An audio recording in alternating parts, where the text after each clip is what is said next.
Shut up, Wesley.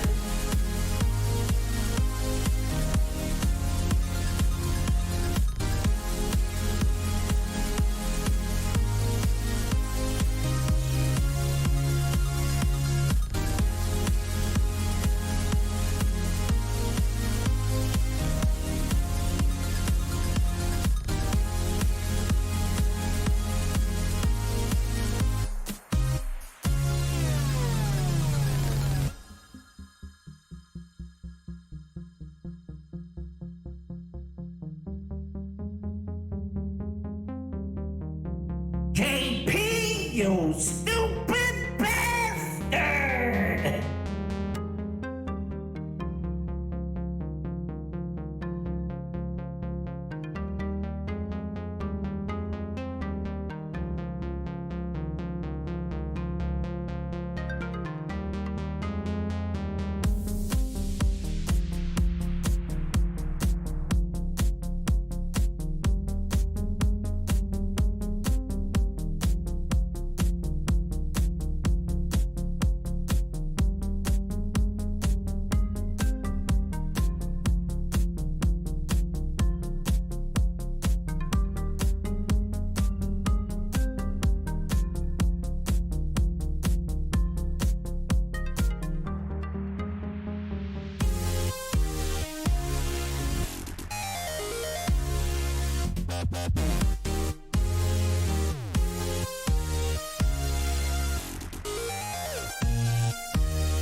Hey gang, I'm JP and welcome to the very first special edition Star Trek Picard live show Splosion tonight. We're gonna have a great time talking about the big to-do. It finally premiered today. Last night I guess is today. I stayed up till 2 in the morning to watch the new CBS Trek Star Trek Picard to see what they have done with our captain, and the internet is got tons of different opinions. Some people say it's a disaster, the worst thing ever, worse than Hiroshima. Some people say, oh my god, it was great. Others are like, it was a pretty good start. Other people didn't watch it at all because they're done with Star Trek when it comes from CBS. What did you think? We're gonna find out. But first, you guys, we need to know who is here. We need to say, Jaloja, a kapla to you guys right now, and let's see who YouTube says is here in the Egotastic neighborhood. Participants: Archmage Frey, Bada Bombson, Bogart fan, Brian Dawkins, Chris Mills, Christina, Ensign Ricky. Ensign Ricky reminds me of Ensign Rivers from Enterprise. Flessas, Future Spells, Geolaw, We got 2 channel members so far, Brian Dawkins and Giola. Insane Hippie. Hippie Insane. Say it twice. Herb Bluntman. Jay Botero. James Forsythe. Jesper 117. Joel Diaz. Jonathan Dimmick. Jonathan R. Lloydie. Thank you very much for that super chat. Lloydie, you are keeping the internet going, even though the internet was down earlier today and really threw off my schedule. Mark Leahy. Mark Falan. Matt Graham. Nimish Wirangana, Orson Zed, Paris Lawrence, RS Swear or R Swear, SM, Spartacus Primus, Starweaver, Stefan Joberg, sorry if I messed that up, Stefan, Stephen Klein, Thoraxis, The Great Dilberto. Sorry I missed Twitch yesterday, Great Dilberto. There was just a lot going on with all these reviews and stuff like that. Zekna71, Zaphod703. More names are filing in. Wow, you'd think it was the premiere of Season 3 of the Orville. Thanks for stopping by, everyone. We're going to have a good chat for sure. So many people coming in. I stayed up all night last night. I usually stay up pretty late, midnight-ish. I try to go to bed around midnight-ish. I'm not always a good boy. I stay up a little later, but I stayed up until 2:01 a.m. so that I could watch Star Trek Picard. And what I did was, for about 5 or 6 hours beforehand, I watched like the last 5 episodes of Season 7 of TNG, my favorite Star Trek. I watched Nemesis, not my favorite Star Trek, but you know, it makes sense to watch it, but also looking into the series now, I'm like, oh, First Contact would also very much come in handy. And like I said months ago, did a whole video about it, Bruce Maddox from The Measure of a Man, that jerk who wanted to disassemble data and make more datas, I said he was going to be very important to this story, and sure enough, he is incredibly important. In fact, you could say it's Bruce Maddox that kicked off this entire series for Picard to go off and boldly go once again. Dark Star 57. Now, we're going to be keeping the Orville drops because this is Egotastic FunTime. We're keeping the Orville stuff going, you guys. Well, that didn't work. Boom, bitch! There you go. Boom, bitch, everyone. Dark Star, thank you very much. Yesterday, yeah, I was watching Nemesis last night, and I remember everyone was complaining. Well, not everyone, but some people were complaining. Oh, my God, you could see a Discovery shuttle in the background in Children of Mars. And then I was watching Nemesis, and I was like, oh, God, I'd prefer a Discovery shuttle over a space dune buggy anytime. Going back and watching certain things, it really brings stuff up that you forget about. I'm like, oh God, purple space bazooka, no thanks. So I'm picking and choosing things to complain about, but a lot of things that I could see I can complain about. I'm like, oh, they did worse than that back on the show or back in one of the movies. Children of Data, that's what they could call this, Children of Data. So the big reveal with the show, I mean, we had so many questions. What the hell is this about? Who the hell is this Dodge girl? Is she going to be the star of the show? Is she this is 2020. This, that's what they do nowadays, these millennials. No, this first episode is it shows that this series is definitely about Picard, what he's going through, him being in his mindset, this phase of his life, his regrets. We learn why he left Starfleet, which makes total sense to me, and that he regrets that for the last 10 years he's been basically just sulking. He's been waiting to die as opposed to living.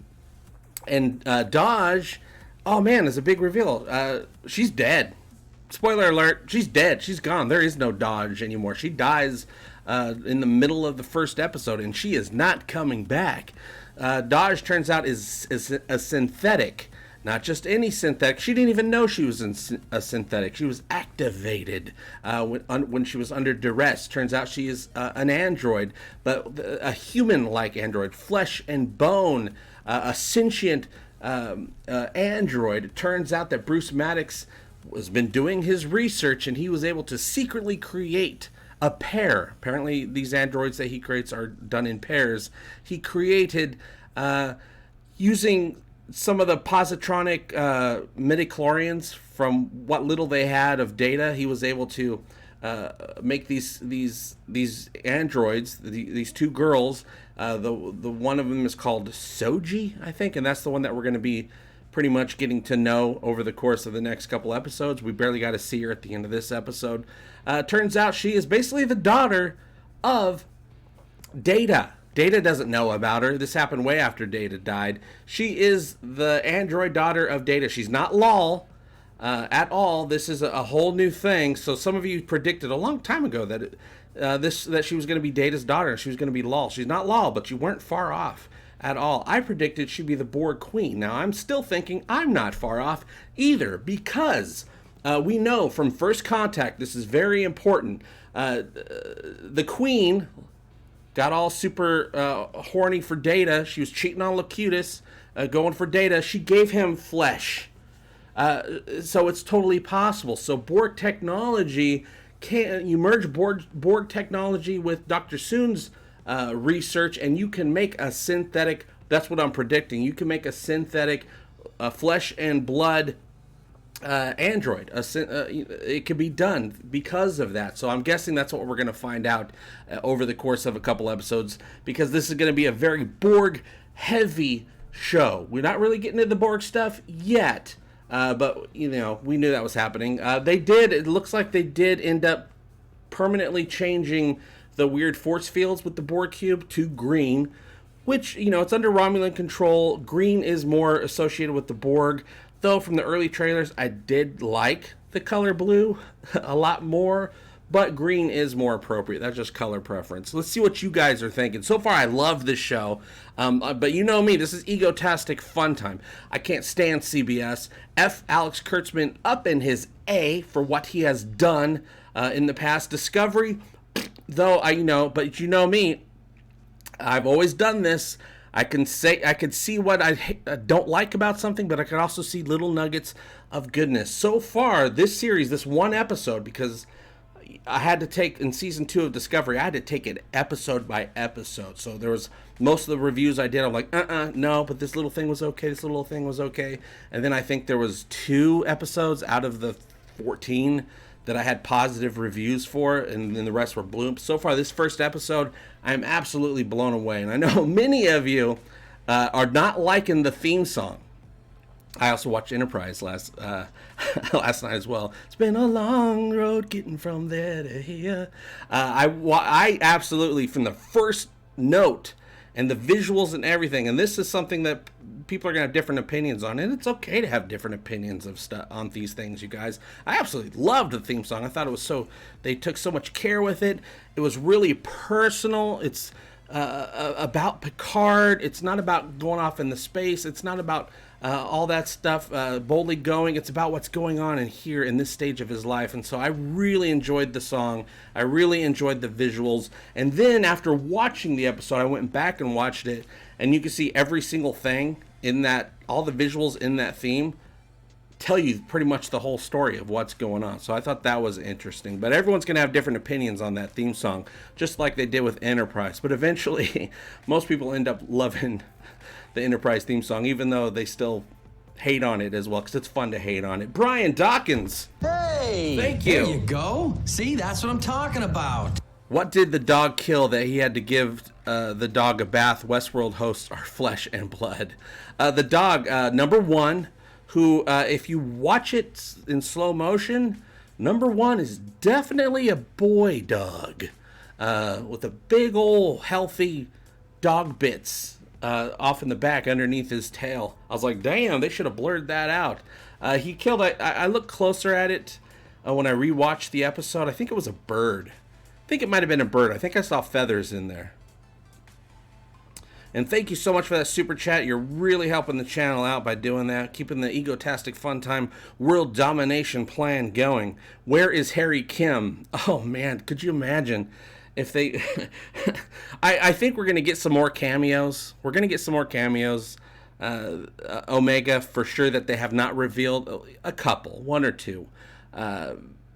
I don't think it's going to be Harry Kim, not this season, but it would be cool, I guess. But there is a cameo, not really a cameo, they answered a huge question in this episode. What the F does Worf look like in this universe? And they really are going to have to explain this at some point, because CBS messed up with those Klingon poop emoji monsters, which are absolutely ridiculous. And I've said, no matter if this show is amazing or not, if it is amazing and a stupid poop emoji Klingon shows up, it's all thrown out the window, all gone out the door. You cannot have these damn things in Picard's, well, in any part of the timeline, but especially in Picard's timeline because of Worf. They show a picture of Worf in this episode, and Worf is normal. He's fine. He looks absolutely the way that Worf is supposed to look like, which is wonderful. It's good news. But how is that explained, CBS? This is Star Trek. These are Star Trek fans. We're all glad you did it, but you're going to have to explain why, what's behind it. That's part of what creating Star Trek or writing Star Trek is about, is having little explanations for most things like that. What is wrong with you, JP? Star Trek Picard is crap. It is not what Gene Roddenberry would have wanted. It is crap. That's just your opinion and my opinion. It turns out we have different opinions on the same thing, which, you know what, Paul? Absolutely fine. I absolutely respect your opinion. I'm just looking through different colored glasses, I guess. I'm looking at it from my brain's perspective, which is just my brain's perspective. There's a lot of different people with a lot of different opinions. I don't watch anyone else's opinion. I don't listen to anyone else's opinion. I don't read reviews of stuff, because I do review stuff. So I make sure that my opinion is 100% my own, and I'm not. And if you've watched my channel, you know that I see the good and the bad. And when I see the good, I say that's good. And when I see the bad, I say that is really bad. And we try to have a fun time along the way. That's Egotastic FunTime. But I am relieved that I did like the show, at least this first episode. It could go to crap by the very next episode. Big whoop, CBS was able to get one good episode, in my opinion. We'll have to wait and see. But I am relieved that today, earlier, I was able to put up a review that was liking something, which is a lot harder to do these days. There's a lot of things out there that I don't like at all, or I don't like it anymore, or they're not, it's just not as good anymore. So it's nice for a change, personally, to talk about something that I'm excited about. JP, don't worry, I think it's good. Well, I think everyone should say what they like and say what they don't like, and like what they like and don't like what they don't like. You know, that's one of the first things I've ever said on this channel and in my reviews. Like what you like and don't like what you don't like, and don't worry what other people say. You the man, JP, testify. And there's going to be a lot of different opinions. As long as it's coming from a good place, if you don't like something, that is totally fine. I'm just loving it right now, this one episode. Back in season 2, I had to take it one episode at a time, one season at a time. I said all the sins of season 1 of Discovery, I'm not going to put onto season 2 going into it. But season 2, in my opinion, didn't fix anything at all, really. But, you know, I told you guys that when I review an episode of something, the previous episode isn't going to affect how I feel about this episode, but hopefully it helps. Discovery didn't really pass the bar for me. Liked everything except lens flares and the shake. I'll have to go back. Oh, this is gonna be fun. This is gonna be a new fun thing. Yeah, I'm a story guy, so I care about character and the story and what's going on and motivations and things like that, but I have a lot of questions. I love the reason that Picard, and thank you for that super chat, I love the reason that Picard left Starfleet in protest. He felt they weren't Starfleet anymore. They weren't doing, and it's not that they were bad, it's not that they were evil Starfleet, it's that they didn't rise to the occasion that they already promised they were going to rise to. The synth attack happened, and the Federation said, we're not going to help with the supernova anymore because of this. We got this to deal with. And Picard thought, and then they banned synthetics permanently. It's illegal. You cannot make a synthetic. You can't make androids, nothing, or anything of the sort. Picard was against all of that, so he resigned in protest because the Federation didn't rise to the occasion that they promised that they would. What I am confused about is I mean, I could really, when I think about it, maybe it's not so confusing because Bruce Maddox back in season 2, even though he didn't get Data at the end, he had that moment where he's like, "Oh, I guess I learned something. Thanks, Picard." He went back to continue his android synthetic research. So ever since that episode, he went back and was working on android stuff the entire time. He just wasn't jumping forward in the technology, which is why they said in this episode, no synthetic they ever created was even close to what Data was. They weren't sentient at all. So I'm really wondering, we don't know yet why the synths attacked Mars, and they never found out. I'm very interested to see what happened. Were they manipulated by someone else? Were they reprogrammed?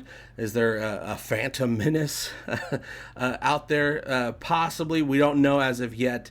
And so, yeah, it makes sense. But at first I was like, well, why was Picard okay with synthetics? And then I realized because of Bruce Maddox, oh, there was going to be synthetics. That was part of it. They said that in season 2.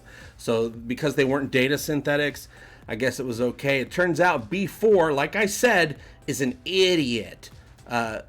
He's a lesser copy. He's a lesser version of Dr. Soon's. I predicted in one of my reviews that I'm betting that Data puts his memories in there and they don't even work. They're not even, adaptable to how backwards B4 is. And it turns out that's the case. B4, most of those memories that Data put into him were completely lost because they just weren't compatible at all. He was a lesser version of Dr. Noonien Soon's technology. So I guess they used B4 to help make a little bit better synthetics, but they weren't that great. They were not Data. So I guess it makes sense that Picard would be okay with the synthetics, because it doesn't seem like it was an army of Data type of synthetics like I thought it was. It was just synthetics. That was all it is. Hey, Flesas. Oh, wow. Sweet emotions. Sweet emotions. Hey, JP, happy Captain Picard Day. Good old Captain Picard Day. So what do you think of Data's look as compared to the earlier trailers? Think they improved his look enough? I think they definitely improved his look. He looked way better. He looked like an old Brent Spiner playing Data as opposed to a made to look younger Data. Digitally Brent Spiner playing Data, but he still looked a little weird just because Brent Spiner was an old man trying to play. His hair looked the most weird to me. He's not perfect, but I think he's as perfect as he can be because I think they took away some of the digital effects. I watched Nemesis last night, and that was 18 years ago when that came out, and Data was looking old. So, Brent Spiner's a lot older now. So I think they did the best they could. I would have liked it if they were able to successfully use digital effects to make him look a little bit younger. But for the most part, it's just a few camera angles looked a little weird, and his hair just looks weird to me. But hey, what you gonna do? But yeah, I don't even know if we're gonna see Data again. It feels like we should see Data in a dream. Of course, Data is just in Picard's dreams. I don't think we're ever gonna see Data. It turns out that Daj is the legacy of Data. She was created using a little bit of Data's little cyber juice.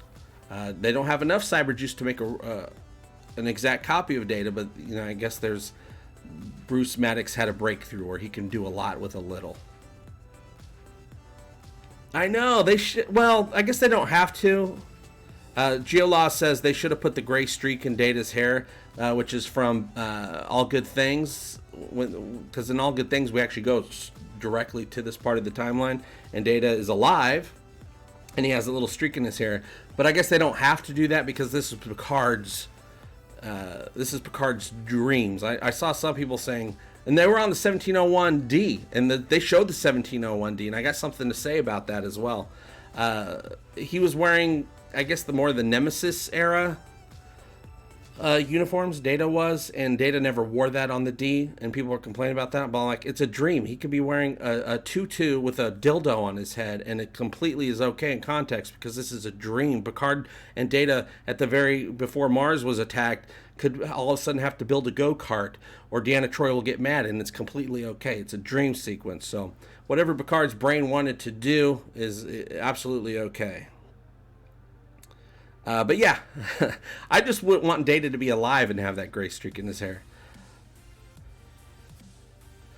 See, that's a little bit of my opinion. See, I don't think there's little moments in Discovery. Oh man, I went right past it. Okay, Star Trek Edge. Star Trek Discovery was all right, but Star Trek Picard was awesome. So far, this first episode, I'm absolutely in love with Star Trek Picard. I'm not all right with Discovery though, at all. But there was little moments. I love Captain Pike. I just think CBS blew their shot to ever do that timeline again. And here's the problem. They want to do this Section 31 show, which I do not want a Section 31 show at all. If anything goes against Gene Roddenberry's vision, it's a Section 31 show. And I also don't like the idea of Section 31 because, in my opinion, Section 31 is part of the Federation. And if Section 31, that is part of the Federation, is doing that dirty stuff, to me, that means the Federation is doing that dirty stuff. So it means the Federation have Section 31. But they just put out today, somebody sent me a list of, they're looking for crew right now, production crew, for a new untitled Star Trek series. Well, so of course this is from CBS. They're starting to hire folks to start working on some untitled Star Trek series. You know, camera operators, editors, digital effects, stuff like that. I am so worried that it's the Section 31 show, which also means that they're going to have Michelle Yeoh, which is from the Discovery timeline, she's supposed to be in season 3, so that is a spoiler right there. I guess she goes back in time. She gets back to her original part of the timeline, which is also bad. CBS should never go back to that part of the timeline because they ruined it. So they're hiring right now. I'm just so worried about it being that Section 31 show because I am totally thumbs down. I don't think there's going to be anything they can do with Section 31 that is going to get me on board, unless it's a show about getting rid of Section 31. But also, Philippa Georgiou, boo! Love Michelle Yeoh, boo to the character, Space Dictator. That's all I'm saying. Isn't that right, Locutus? That is right. No Michelle Yeoh. Damn, Locutus, you're hardcore, dude. All right, so what are you guys' theories about the show? JP, I'm predicting that all the events in Picard is being orchestrated by Q. Boom! I don't know how orchestrated, but it's got to be a little bit of Q in there. There's rumors, there's some behind-the-scenes leaks that came out a few months ago that really makes it seem like Q is going to appear in this series. Now, we don't know if it's a dream. They really set it up. Picard's having these crazy dreams. They really set it up that anything could happen in those dreams. Data is there. Why can't Q show up in those dreams? But also, Q can actually, legit Q can actually go into Picard's dreams, I'm assuming, if he wants to, or make Picard think he's in a dream. Q can do anything. But during that card scene, Picard and Data, which is a scene I really love, because they really took the time just to have a fun little moment with these two characters, talking about playing cards. Picard figured out what Data's tell is, it was just a really fun scene. It was a great way to get us back into this universe, this new version of the universe, which opening up felt better as an opening than any of the movies felt as returning to this universe. So at least with that scene, I thought they did a great job, though. I thought they really borrowed from the Orville with that opening sequence. Starting off in space, it felt very hopeful at the very beginning. The whole show felt hopeful for the most part. It didn't feel dystopian at all. But that opening opened the exact same way that so many episodes of the Orville opened up, with classic standards, Blue Skies. That was either Dean Martin or Burl Ives singing that.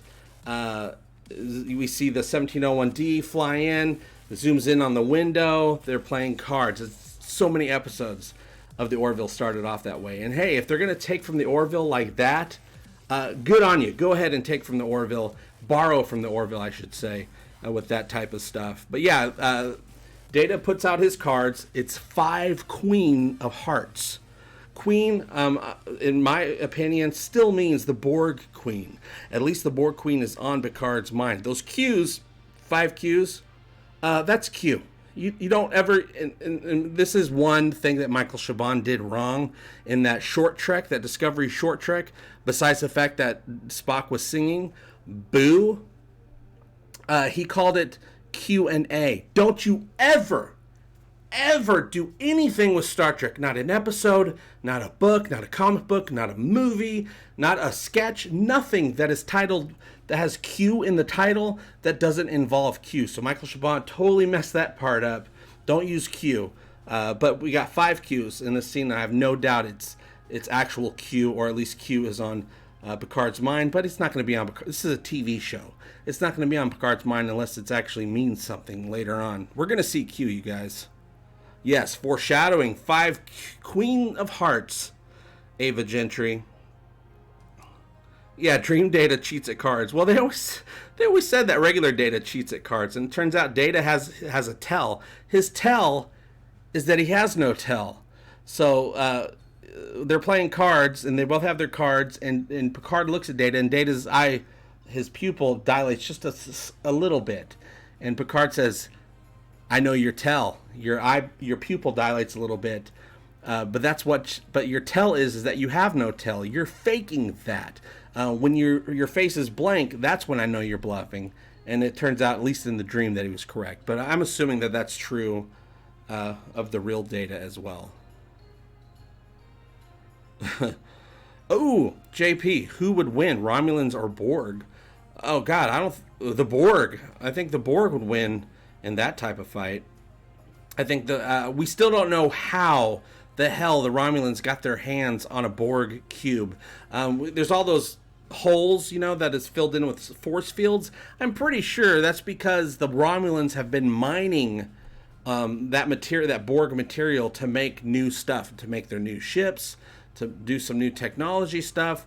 I'm pretty sure that Bruce Maddox, or at least the trail of whatever happened to Bruce Maddox, is going to show up. I think Bruce Maddox would be a cameo. Really seems like he'll be a cameo in this season, or at least towards the very end, because this season isn't going to end with a big finish. It's just going to lead us into the next season. That's how shows are made nowadays. So it'll be a big cliffhanger, I am sure. Every episode's a cliffhanger of TV shows nowadays.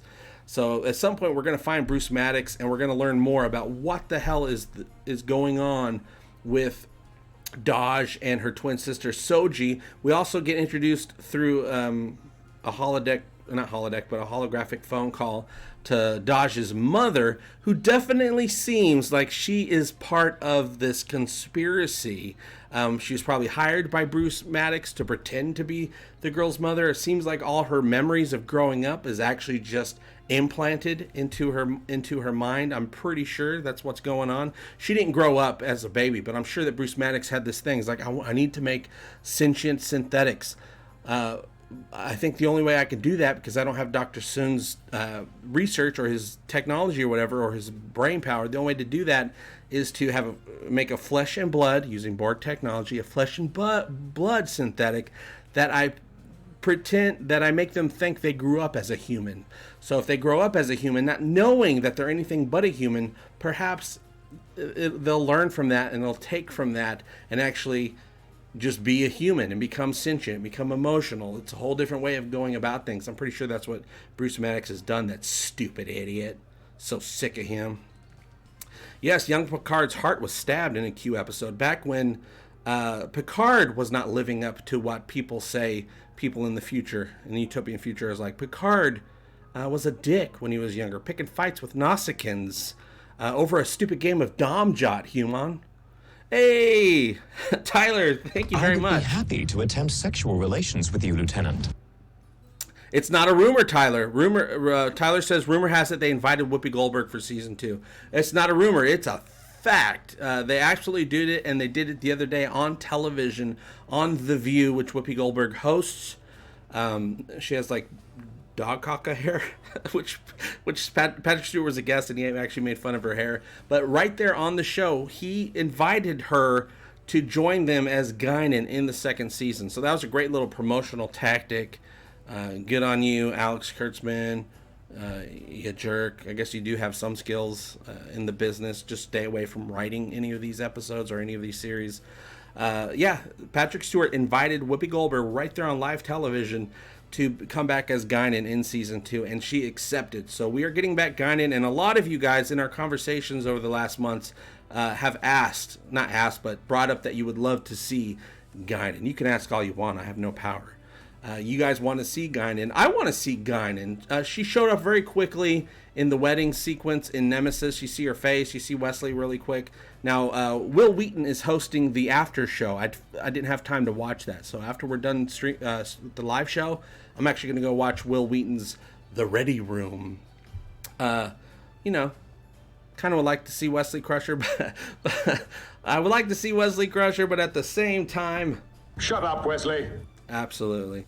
So Mars is still burning after 10 years. Yes, the stratosphere, the gases in the stratosphere from the synthetic attack, which they completely obliterated Utopia Planitia. They totally obliterated it. I'm worried. I don't know, because during that time in the timeline, this is in 2389, the Armada was still being built. Geordi LaForge was at Utopia Planitia. He was in charge of designing all these ships. Utopia Planitia is gone. It is completely destroyed. Did Geordi go down with the station? Did he escape? Was he there at all? Did he luck out and was off somewhere else on, I don't know, on Rigel or something like that? They didn't say. Geordi could be dead. We don't know. I'm hoping he's not. That would suck. But yes, 10 years later, because of all the gases in the stratosphere, it could be a different sciencey word, they were ignited and it's still on fire till this day in many parts of Mars. So Mars is jacked up. 92,000 people were killed in that attack, but I'm guessing there hasn't been a long war. It was that attack, and right then and there they shut down all synthetics right after that attack. So it hasn't been like an ongoing war at all. It's just been like a shut it down, let's stop it, that sucks, and let's just move on from there. So some people, and we have Romulans coming in.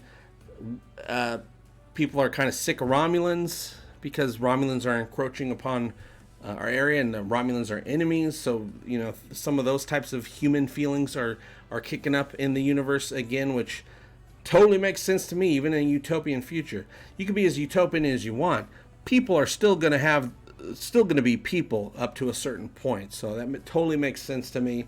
The show did not feel dark and gritty at all. It was a little bit more of a realistic version of the utopian future. People are still people, but I was really worried that it was going to have that feel that Discovery had, which was not utopian at all. But I did see the utopian stuff going on in this episode, so I was very much relieved. But this is just the one episode. Who knows how dark it'll get.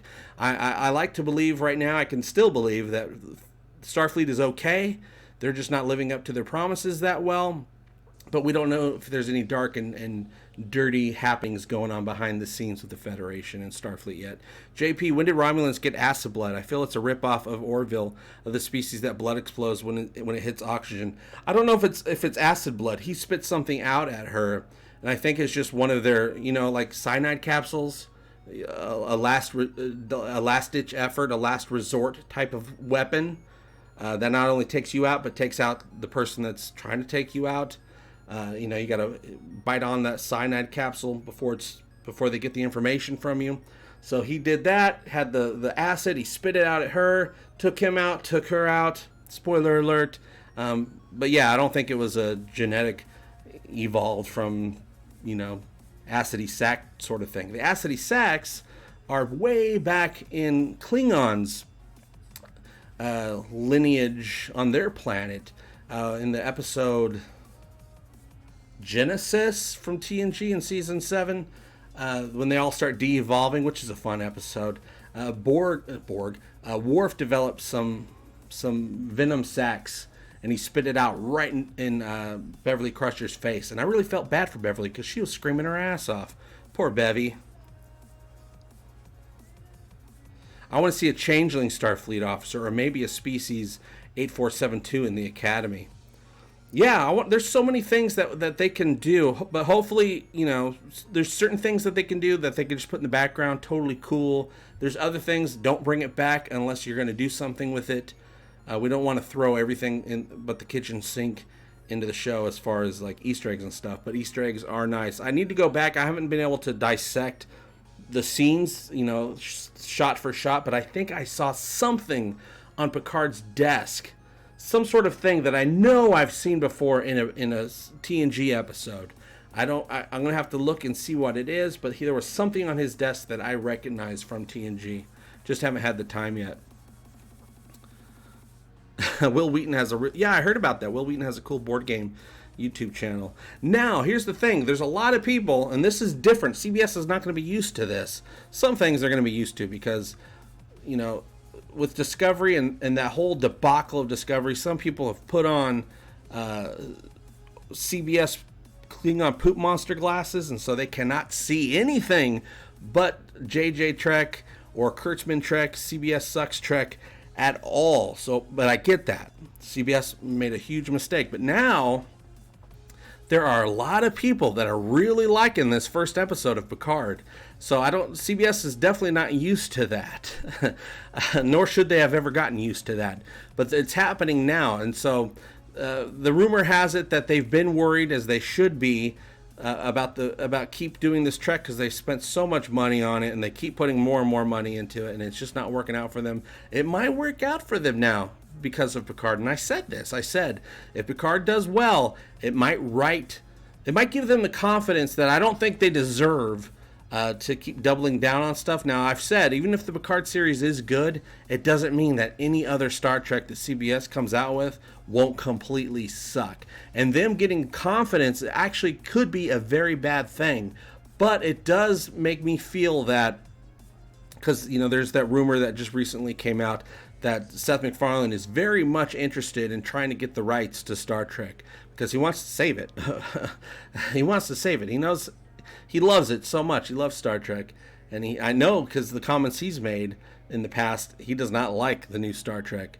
So I don't know if that's going to happen anytime soon, if there's this new wind underneath CBS's wings to keep this going.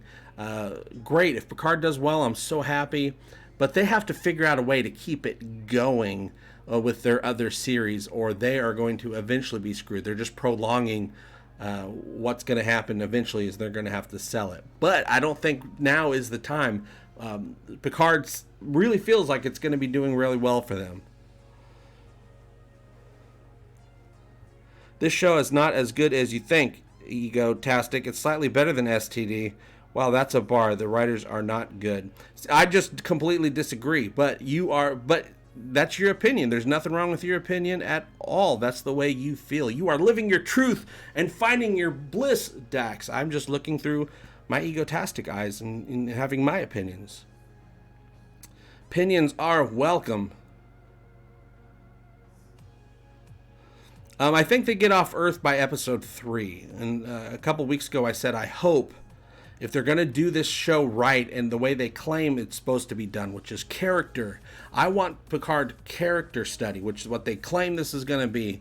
I said weeks ago that this show, even though it wasn't, I thought it was going to be way more boring. It actually had some crazy good action in it, but not too much. It needs to be boring. I said I hope they don't get off Earth for a couple of episodes, and that looks like to be the case. So far, to me, that's a good thing. But I'm not a general audience at all. And they do have to think about general audiences because that's where all the money comes from. So, you know, general audiences like Fast and the Furious. I'm not a fan of Fast and the Furious. General audiences absolutely adore it. So they're going to have to, I guess, figure that stuff out. Personally, my personal tastes, a different point of view, totally down for everything so far I saw in this first episode. Yes, Frakes directed 2 episodes. Frakes directed 2 episodes of Picard, I think episode 3 and 4, I want to say he directed, but it could be 5 and 6. I'm hoping it's not the episodes that he was in. I'm hoping that when he's directing, he's just concentrating on the directing part because he is a very good director. He directed some of the best 2 episodes of the Orville, which there are many, and he's coming back in season 3 to direct an episode of the Orville. He might have already done it, actually, now that I think about it. I'm hoping that he is not directing the episodes that he is in. Yeah, I said it. I want to see an alien called JP. Neelix actor, insert his name here, Ethan Phillips, insert his name here because I can't remember, has a new part on Avenue 5, and that character is the first Canadian to set foot on Mars. He's the Ethan Phillips in Avenue 5. By the way, thank you guys very much. My Avenue 5 review is doing really well right now on YouTube. I fully expected to get 2,000-3,000 views at the most. I think it's at 12,000 right now. So thank you guys very much for that. I'm blown away. I'll be reviewing Avenue 5 on Mondays until that show is done. But yeah, Ethan Phillips is old ex-astronaut. He was the 30th person to orbit Mars, which I guess wasn't burning at the time. Well, it's only 40 years in the future. And he was the first Canadian to ever set foot on it. I would definitely recommend STP to friends, but people are going to have different opinions. There's so many things to think about nowadays. I had certain expectations. I took all the things I knew about this series and I put it in my head, and I created a show that I thought I would really like to see. Something new, but also that respects the past. This first episode not only fully, absolutely met that standard, exceeded it, which was very surprising. I've been slightly hopeful for this show for a while, and I was sure it was going to bite me in the ass because I try to have no expectations with anything because it always bites me in the ass. But I actually kind of had excitement. I stayed up all night. That's such a little kid thing to do, but I did it, and I absolutely was blown away by it, which usually does not happen at all. The Great Hibiki! I am told your people are known for creating some of the most sought-after pornographic simulations in the galaxy. Thank you very much, Hibiki, for keeping Egotastic FunTime alive. But yeah, we're going to have different opinions on this show. But it's nice, though. It's nice because with Discovery, it was like, I really hate Discovery. And some people are like, I only kind of hate it. And some people are like, don't like it that much. And other people are like, it's kind of okay. And other people are like, I kind of like it. But it was so much on the other end. This is going to be a lot of in the middle, back and forth. I like it a lot. I think it's okay. It's not going to be just hate. So we're going to have a really good conversation over the course of the next 10 episodes. And yes, 1 episode a week, which a lot of people don't like that. People want to be able to watch the entire show. I kind of wanted to watch the entire show, at least from this first episode. I got excited. But as a person who reviews things and does live shows, so happy. So happy it's coming out 1 episode at a time per week, because The Expanse turned out to be a huge disaster. They dropped all at once. I did the first half review right away. I started doing the second half review, talking about it. Nobody cared about that point because they binge watched the whole thing and they moved on to the next show already. So for people that do what I do, binge stuff that comes out all at once is horrible for talking about. So I'm very excited. Good or bad, we're going to have Picard to talk about for a while. The first episode of Avenue 5 fell flat. Avenue 5, I really liked it a lot. I love the premise. I liked the writing of it. I liked the actors and the performances. But there were a lot of moments that I thought could have been tweaked, cut a little bit shorter. The comedic timing could have been a lot better in certain scenes. But it was good, really good for a pilot. I'm interested. We got some great people. The creators, the person who created Veep and The Thick of It, and another British show that's really famous.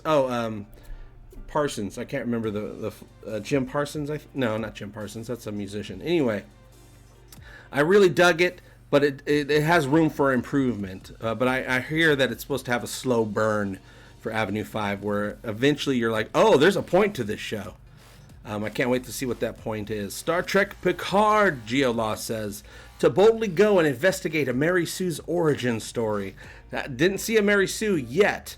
But I did see an android that was programmed and activated to do some android stuff.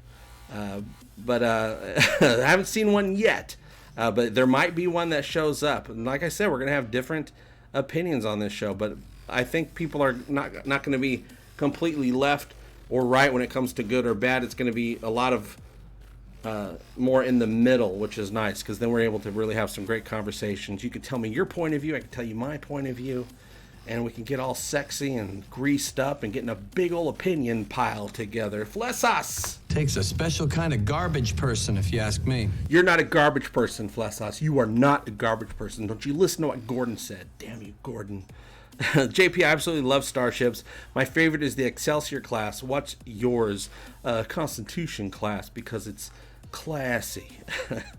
Think we will get some action with any hero ships that look like TNG ships in Star Trek Picard, or are we doomed to JJ ships? Well, there's lots of 100% legit alien class ships that we've seen in the trailers. That's 100% Borg cube. We've seen some 100% classic Romulan ships. So and we saw the 1701-D perfectly recreated, absolutely beautiful and correct. It makes sense that we would see some Federation ships as well, new and old. But I do, it was really nice because when I watched Nemesis last night, we get what are they on in that? The dash E, and then there was the dash whatever. Well, I guess the dash whatever comes after D, E. So there's the E and the F. Anyway, we have the newer ships in Nemesis. I can't stand that Enterprise. It just looks too. I like the D. That's my favorite ship. I just love the look of it. I love everything about it. So we saw it once. I'm sure we'll see it again. I just don't know if we'll see it in action, but I'm sure we'll see some Federation classic Federation ships in action. Now, as you know, every ship we've ever seen in TNG, Federation ship, all is a little different than the other. They all have their own little different thing going on. They're not all replicas of each other like with the Orville. So I'm sure we'll see something that has the saucer section, that has the nacelles, and I'm sure we're going to see some big fancy ships because that's what Geordi's job was on Utopia Planitia, was to create these new giant supernova saving the Romulan ships with crazy, I'm sure they're huge, and so I'm sure we're going to see some of those as well. I think we're going to see a huge variety of ships. At least we better. Brian Hughes! Yeah, I like that. That's good. Yeah, you look like the guy who's on the list because you know the DJ. Brian Hughes, you do look like the guy on the list because he knows the DJ. Moans usually come after the D. Oh, only if you're boldly going the right direction. Geolaw. Fallout, y'all. Androids and synths are illegal. Yeah, they are. Totally sucks. Absolutely illegal. So in the episode, Picard goes and visits Dr. Jurati, played by Alison Pill, which is the synthetic bio research android part of Starfleet. And they're not allowed to make anything. For the last 10 years, they're only allowed to do theory and run simulations. They're absolutely not allowed to make anything at all. And so Dr. Jurati's pretty bummed out. She says, we were doing such cool stuff, but the androids that actually attacked Mars came from her laboratory. So I'm assuming we're going to find out something must have happened in her laboratory. Must have been some sort of sabotage. Who sabotaged it? Her laboratory, that made it so that these synths went on the war path. But yeah, Picard was absolutely against banning synthetics and absolutely against abandoning the Romulans. And I'm sure the Romulans are pretty pissed off. There's the ones, they saved a bunch, relocated them, a bunch are on Earth, but I'm sure that the fact that the Federation just stopped, the Starfleet just stopped helping, even though they could have helped a lot more, probably really pissed off the Romulans that survived. So we also don't know the motivation yet of Narek, the guy that's on the Borg cube with Soji, the android who doesn't know she's an android yet. He's coming off as a bad guy, but he's got a cute little cartoon rabbit face.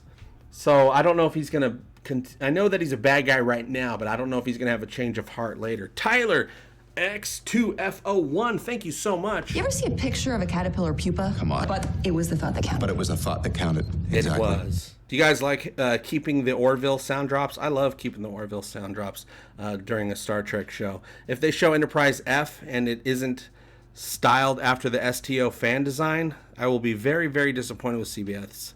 Either here or a future show. Yeah, if they show it, I think it would be cool if there's some stuff that shows up in Star Trek Online that they incorporate into the series, because it was really cool that Jon Favreau with The Mandalorian incorporated a lot of stuff from Rebels and from the Clone Wars into The Mandalorian. A lot of great little Easter eggs, putting the two worlds together. Absolutely. Dan Crane. Hey, man, I'm on your side. I always knew Isaac was a scumbag. Only had one thing on his mind, that guy. You're better off without him. I am engaged. The cameo appearances of various crew members from The Next Generation and your suggestion that possibly Q will appear. I am sure he'll appear, but I just don't know if it'll be a dream sequence or not. Will keep me watching. Hopefully, like I said, I love the first episode, but I'm going one episode at a time. I'm hoping the next episode keeps us on path with what I saw today. We'll have to see, or at least gets even, improves upon it. If it just stays what we had today, I'll be fine. But of course, you got to tell a story. It's got to move. It's got to have an arc. So it's got to go up and then down. But it's going to go up and then a little bit down and then boom, explosion. Join us next season on Star Trek Picard. Dose. But absolutely, yeah, I'll be watching it. Whether I like it or not, I have to watch it. That's what I did with Discovery. Weird how some guys can treat a woman that way and somehow just not be bothered by it. Such a good point. I'm absolutely wondering the same thing. Geolaw says, would sentient holograms, which we do have, like the Doctor, Robert Picardo, the Orville, Alara's father, Ildis Catan, will sentient holograms like the Doctor be considered synths? Ooh. It's really the same thing, right? It's the programming, just with lights and force fields, as opposed to the programming with, I don't know, recycled milk cartons, whatever they make androids out of, you guys. Very good. I know for a fact that the Doctor would probably be on the side of the synths. I'm pretty sure that 7 of 9 is on the side of the synths. I do know that 7 of 9 is not a fan of Picard. When they meet on the show, maybe the next episode or two, I'm guessing the next episode, when they meet, she's not a fan. They're meeting for the very first time. They're only aware of each other's reputations, so she's not a fan. She does not like Starfleet anymore, and she sees Picard as being just a figurehead of that thing that she doesn't like. So she's going to learn who Picard really is, which is nice. So she's part of some freedom fighters. I'm sure it's synth freedom fighters or some sort of Borg freedom fighters. It looks like the synths and Borg or whatever are looking for freedom. The synths at least are looking for freedom, but also maybe the holograms are looking for freedom. Did they ever figure out the hologram thing? Were holograms given their rights? I can't remember how that storyline ended. Matt Presley. Tractor beam activated. It's pulling us in. Oh no! I hate how they forget how old people can be in Star Trek. McCoy was like 130 years old. He was. Picard wouldn't be old by 24th century standards. Well, he's old, but he's still young for a person in his 90s. He's doing very well. If you, he's doing very, very well for someone that's in his 90s, for absolutely sure. But also, McCoy's been through a lot. Picard's been through even more. But yeah, these people are supposed to be able to live to 130, 150 and still be able to go around and, drive their cars to the swap meets if they want to. Absolutely. They could be very old. Very, very old. Sorry, I got to make sure I don't lose track of you super chatters. So you skate. I like that, skate. Boom, bitch! You know what? That's rude, John Lamar. The tingles.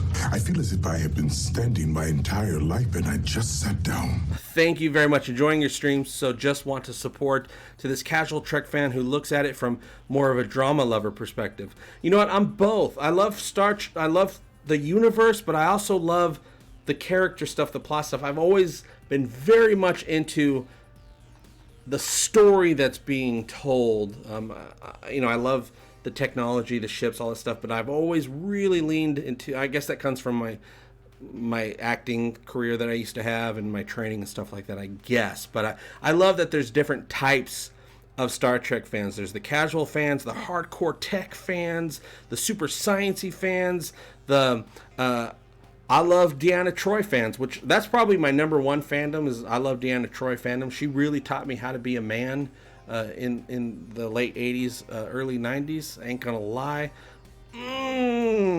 But Jordan. But yes, thank you very much, and thanks for your support. And I'm glad you're enjoying the stream and enjoying the show right now. Brian Dawkins, what? Boom, that's what I'm talking about. Oh, wait a minute. Just talking about that. Brian Dawkins, you get a special, absolutely special drop. Well, let me see if this still works. That one doesn't work, so we're going to give you a different special drop. How about, I want to thank you for helping me be motivated to really get the work done by... She speaks with the might of 100 soldiers. Thank you very much, Brian. Huge supporter of the channel, Brian Dawkins is, you guys. Let's buy JP some tacos. We saw Picard's family home in Next Gen, and it looked dumpy. Then it burned down. Oh, Renee. We lost Renee in that fire, Brian Dawkins. Renee. It burned down in the film Star Trek Generations, so Picard rebuilt his house and is a classic mansion. That south of France, Chateau Picard mansion is beautiful, and he has staff and everything, and he's got two Tal Shiar Romulans from the Countdown comic books living with him, Laris and Zhaban. And Zhaban on IMDb, up until today when they fixed it, his character's name was Harold, but they finally fixed it, and you can see the origin of how he met these two people in the Countdown comic books. We're still waiting for the third Countdown comic book to come out next week. I'm guessing they delayed the third Countdown comic because it has some big reveal that's probably going to spoil either the premiere that just happened or next week's episode. So we'll be getting that next week. And thank you for your support, Brian Dawkins. Whoa. I'm missing one. There we go. I can promise you that if anyone comes at you or tries to take you down, I'm going to mess him up first. Gonna mess them up first. Finally figured it out. Given TNG's judgment by Q, wouldn't the fact that Picard series will end with the end of the Federation be exactly what Q assumed of us humans? Also, Intrepid for the win. Intrepid!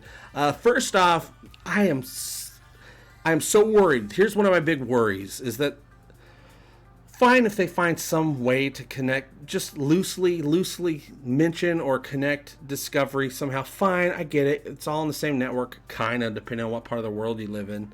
I am so worried because, fine, the Federation lost its way a little bit, and Picard is fighting to get them back on track. That's a wonderful story. That's the type of story I want Jean-Luc Picard to go on, to watch him go on, to save Star Trek, i.e. Save the Federation, which is a huge metaphor for Captain Picard saving Star Trek from CBS, saving the Federation from itself, saving Starfleet from itself. I love that idea, that story, but it only works for me if by the end of the final season, at least, he succeeds. He has to succeed in saving Starfleet and the Federation. So this new universe that Discovery has gone into 930 years in the future, where the Federation is no more, totally fine. That's a great story. It's 1,000 years in the future. Yeah, I totally suspected that Federation. The reason Federation is so special is because of how hard it is to hold on to that, because it's such a radical idea. This huge organization of peace and people working together. It's very fragile, as it should be, or else it wouldn't be special at all. So the fact that you go 1,000 years in the future and, it's just a ghost, whatever, and then Discovery is going to save it, bring back the hope, though I don't know if Discovery crew knows what hope is, but anyway, fine. I'm fine with that in the future, because they can always, it's time travel. So them leaving the timeline means that when they arrive 930 years in the future, it could be an alternate timeline. They can arrive, things change because they left. So now it's a different timeline that they go into, which is where Discovery belongs, in a different timeline. We cannot have the Federation fall by the end of the entire run of the Picard series. He has to succeed. So I'm very worried about that, unless they figure out some way that I can't predict that actually makes sense and is meaningful and we actually end up liking. It's going to be up to them to do it. First episode's doing very well. We don't know if they can keep the story going an entire 3 seasons for 30 episodes and still be telling a good story. Too early to tell. But yes, thank you very much for your support, the great Hibiki. I got off on a tangent on that one, you guys. It happens sometimes. Kevin Scott 76. I would be happy to attempt sexual relations with you, Lieutenant. Yes. Hey, JP, you going to make STP sound bites? You got me excited to see it tonight. I am going to make some. I just don't know how many good ones there are going to be. The Orville's great for sound drops because it has so many awesome things that people say. Oh my God. Oh God, my God. It's so good. This is unbelievable. That is so good. You're going to get an awesome Twinkie Nom Nom scene from Picard that when I play it, people are going to like, oh, that's great. I don't know. I'm going to have to try to find some. Because also, I don't know if Picard is ever going to have anything as good as... Shut up, Wesley. Shut Up Wesley is amazing. I'm going to need at least 20 Shut Up Wesley type sound bites. But I'm going to try to find something. I'll put together... I'll have some drops, or maybe the theme song, or something that people create on the internet. We'll have to wait and see. They made a new federation, Feminists of the Galaxy JP. Ooh, yeah, Femme Fatales of the Galaxy JP. I'd be a very happy man with a bunch of Femme Fatales, as long as they don't hate me, because I don't want them to fatale me. But so far, I'm very happy. The Federation seems like it's still the Federation for the most part, but there has been things that happened. There was attacks that happened that made them switch gears, and they're not living up to what I think they should be living up to and what Picard thinks they should be living up to. And from what I can tell, most of the crew members that we've loved over the years don't think. See, here's the thing. With Star Trek, everything we knew, everybody that we knew on the show that we loved was basically Starfleet. Starfleet is the best of the best. So everyone we saw was the best of the best. There's lots of people that live on Earth and other planets. They're not in Starfleet. You know why? Because they're just stupid people. They're not the best of the best. Living situations are pretty good on Earth, but not everybody is smart. Not everybody is so great. We even in Starfleet met a lot of dicks along the way with bad ideas. So far we haven't really hung out with really any Starfleet yet. Just Picard. Picard's the best of the best. Everyone else is pretty kind of normal now, but we're not really following anybody else. So far this is hardcore. What's Picard up to? What's he thinking? How does he feel about his life at this point? Turns out he's felt like he's given up the last 10 years, and he's trying to turn that around. He feels shattered. They literally say that. He's shattered. And if you watch the theme song again, you'll see that all is represented on the screen. And he's putting the pieces of himself back together. That's the story that I want. This is not... of course, they never said it was. People were mad that it's not a TNG sequel. They never said it was. In fact, they said it wasn't. But how do they do that while still respecting the TNG series? The movies didn't really quite respect the TNG series. Like I've said many times, I love, for the most part, the TNG movies, but that's not the TNG series. It's not canon to me. Canon is ended for Picard and them at All Good Things Part 2. Those movies were just, eat some popcorn and buy a movie ticket movies. Even though I love them, especially First Contact, I actually ended up a little bit forgiving Insurrection. Insurrection was probably the closest thing to a TNG episode to me. But yeah, it's not a TNG sequel. This is a Picard sequel. And that is something I do want to see. If they're going to do something new, which I do want to see something new with Star Trek after all this time, as long as it's correct as far as like being respectful. Discovery was not respectful. This is respectful to Picard so far. I don't know if it's going to stay that way. It's only been 43 minutes.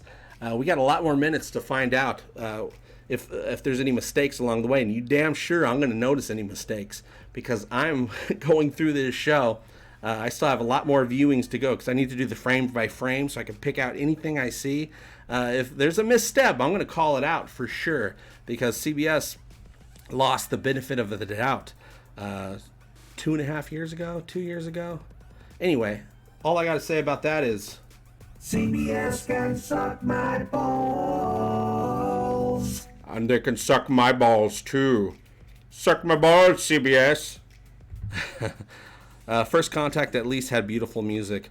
Yeah, I mean, I love all the movies. I love Generations, but I just take them. I don't put them together with the actual TNG series. I just take them for what they are. I always felt like they just take place in a different universe, which I'm fine if things take place in a different universe, but you got to say it's a different universe. CBS, like, I've put out the damn memo. It's simple as that. Put out a tweet saying, oh, by the way, Discovery's a different timeline. Everyone's like, oh, good. I still don't like the show, but it doesn't hurt my heart anymore.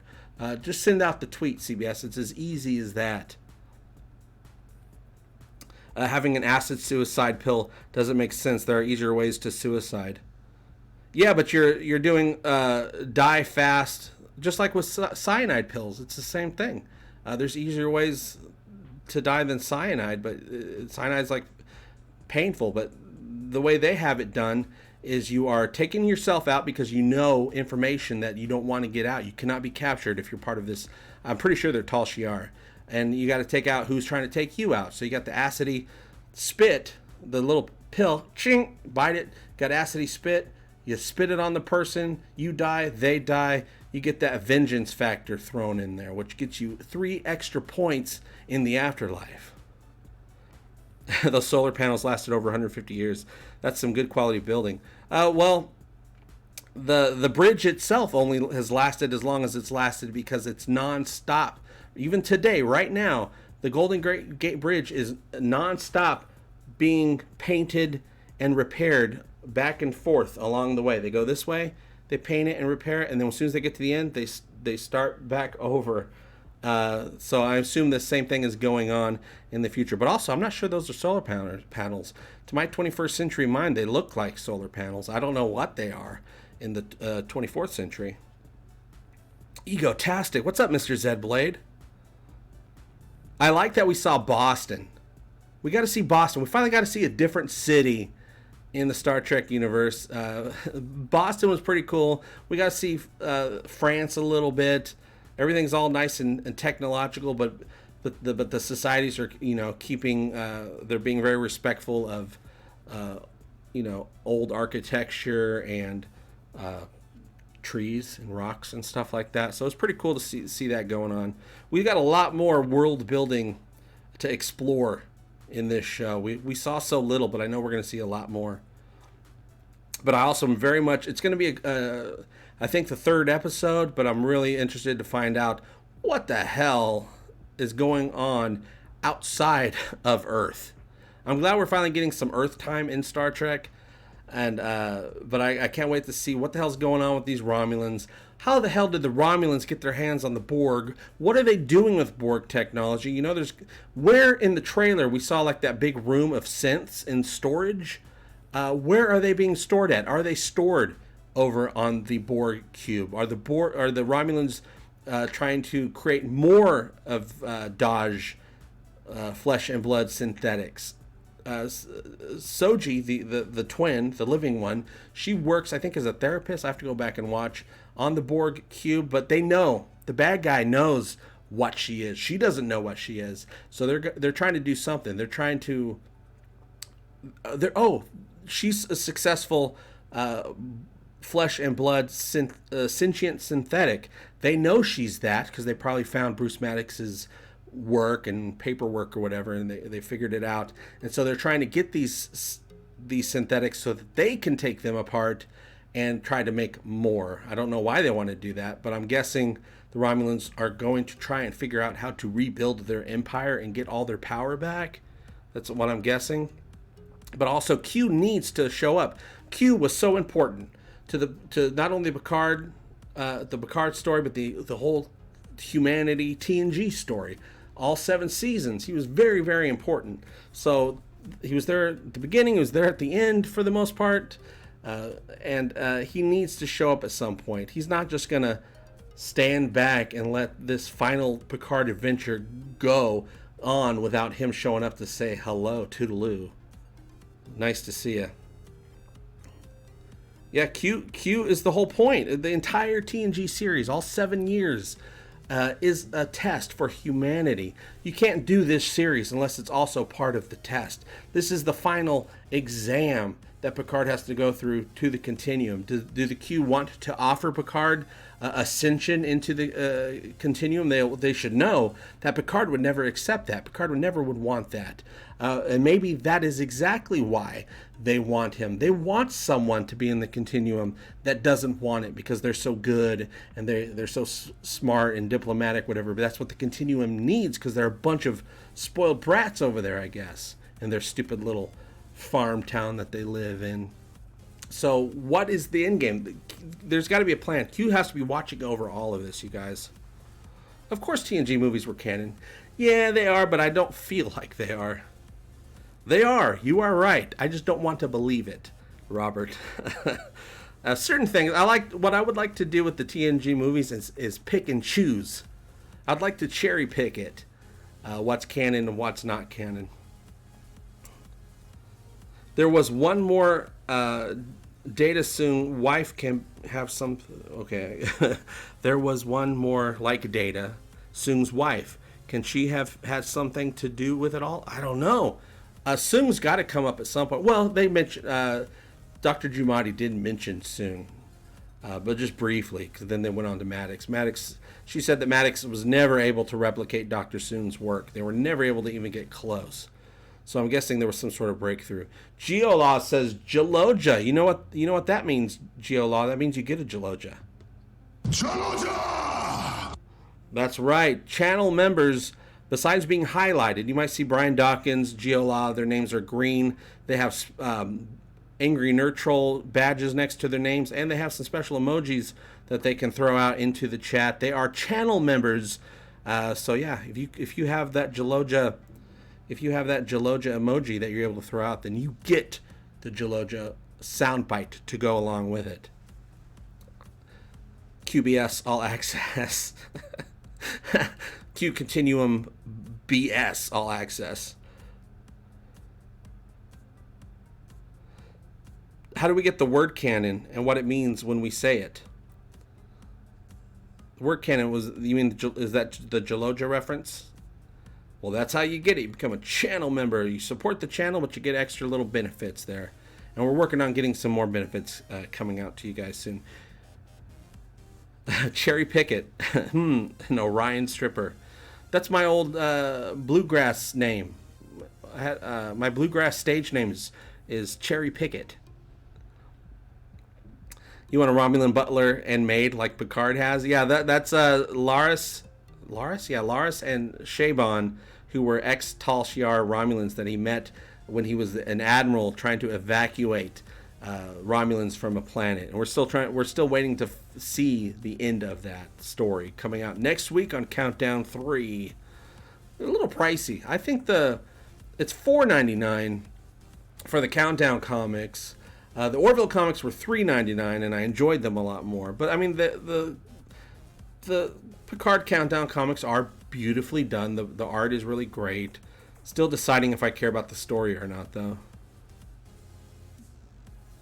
Well, you know what, Zerayan? Zerayan says, I can't support the chat because the feature is not available in my region. That is absolutely okay. JP, you corporate hack. Absolutely. Thank you very much. The thought is appreciated. It's the thought that counts, as Captain Mercer says. But there's other ways if you guys ever want to support the show. One, just showing up and saying hi is a great way to support the show. But there's links down there, PayPal, Patreon, videos you can watch, all kinds of stuff. Every link down there supports the show one way or another, and I thank you for all your support. I like the TOS Warbird in the season preview. Yeah, it's still trying to figure out what's up with that Warbird, because I mean, it could be that it just is the design. You know how they came out with the new Volkswagen Bug at one point, stuff like that. It could just be it's the classic design, but everything is way more technologically advanced about it, because that Warbird would get its ass handed to it. Don't know why they're going around with 100-and-some-year-old ships, but it could just be it's just the model. They're just using that model. Could all it might be. But also, I'm very much looking forward to the Romulan ships, TNG era ships. I loved those ships. Those Warbirds, the Romulan Warbirds. I hope we get to see them, because that is just perfect. That's what I think of when I think of Romulan ships. Even though I love the classic Warbirds, I remember when I first saw TNG Warbirds, just blown away by it. They look good now as well because they remastered everything. So I hope they remaster DS9 and Voyager, especially Voyager. I'm a huge Voyager fan. Can you read the comic books sometime before us lackeys? Yes. You know what I'll do is I'll wait until all 3 comic books are out, and we'll do a reading at some point. Get all caught up in that story, or at least an abbreviated reading with all the pictures. Gotta be careful with the comic book pictures on the screen, but I think I figured out a way so that I don't get in trouble. Every time we've done comic book readings in the past with the Orville stuff, everything worked out fine because I made sure that it was smaller, had a nice little watermark over it so we don't get in trouble. 25% different. Now, there's that 25% different thing that's been going around for years now with Discovery. I never bought that, and the reason I never bought that is because everything I saw on Discovery was 75% different, only 25% the same. So I never bought the 25% because it felt way beyond that. We haven't seen enough of ships and stuff like that in this Picard show to know how different stuff is. It should be. It's okay for it to be a little bit different because it's 20 years in the future. But so far, most of what I've seen, as far as some ships and stuff like that, are 100% the same, which is very nice. But I do expect to see some new stuff. It's 20 years in the future. But I go around my neighborhood and I see cars from 30 years ago. So I do expect to see some older ships as well. What's the difference between a synth and an android? Nothing. It's the same thing. They said in the show it's the same thing. But synths, they even call one person even referred to Data as a synth. It's android. It's all the same thing. It goes back and forth. Interchangeable. No, the Enterprise D looked 100%, absolutely 100%, and it looked beautiful.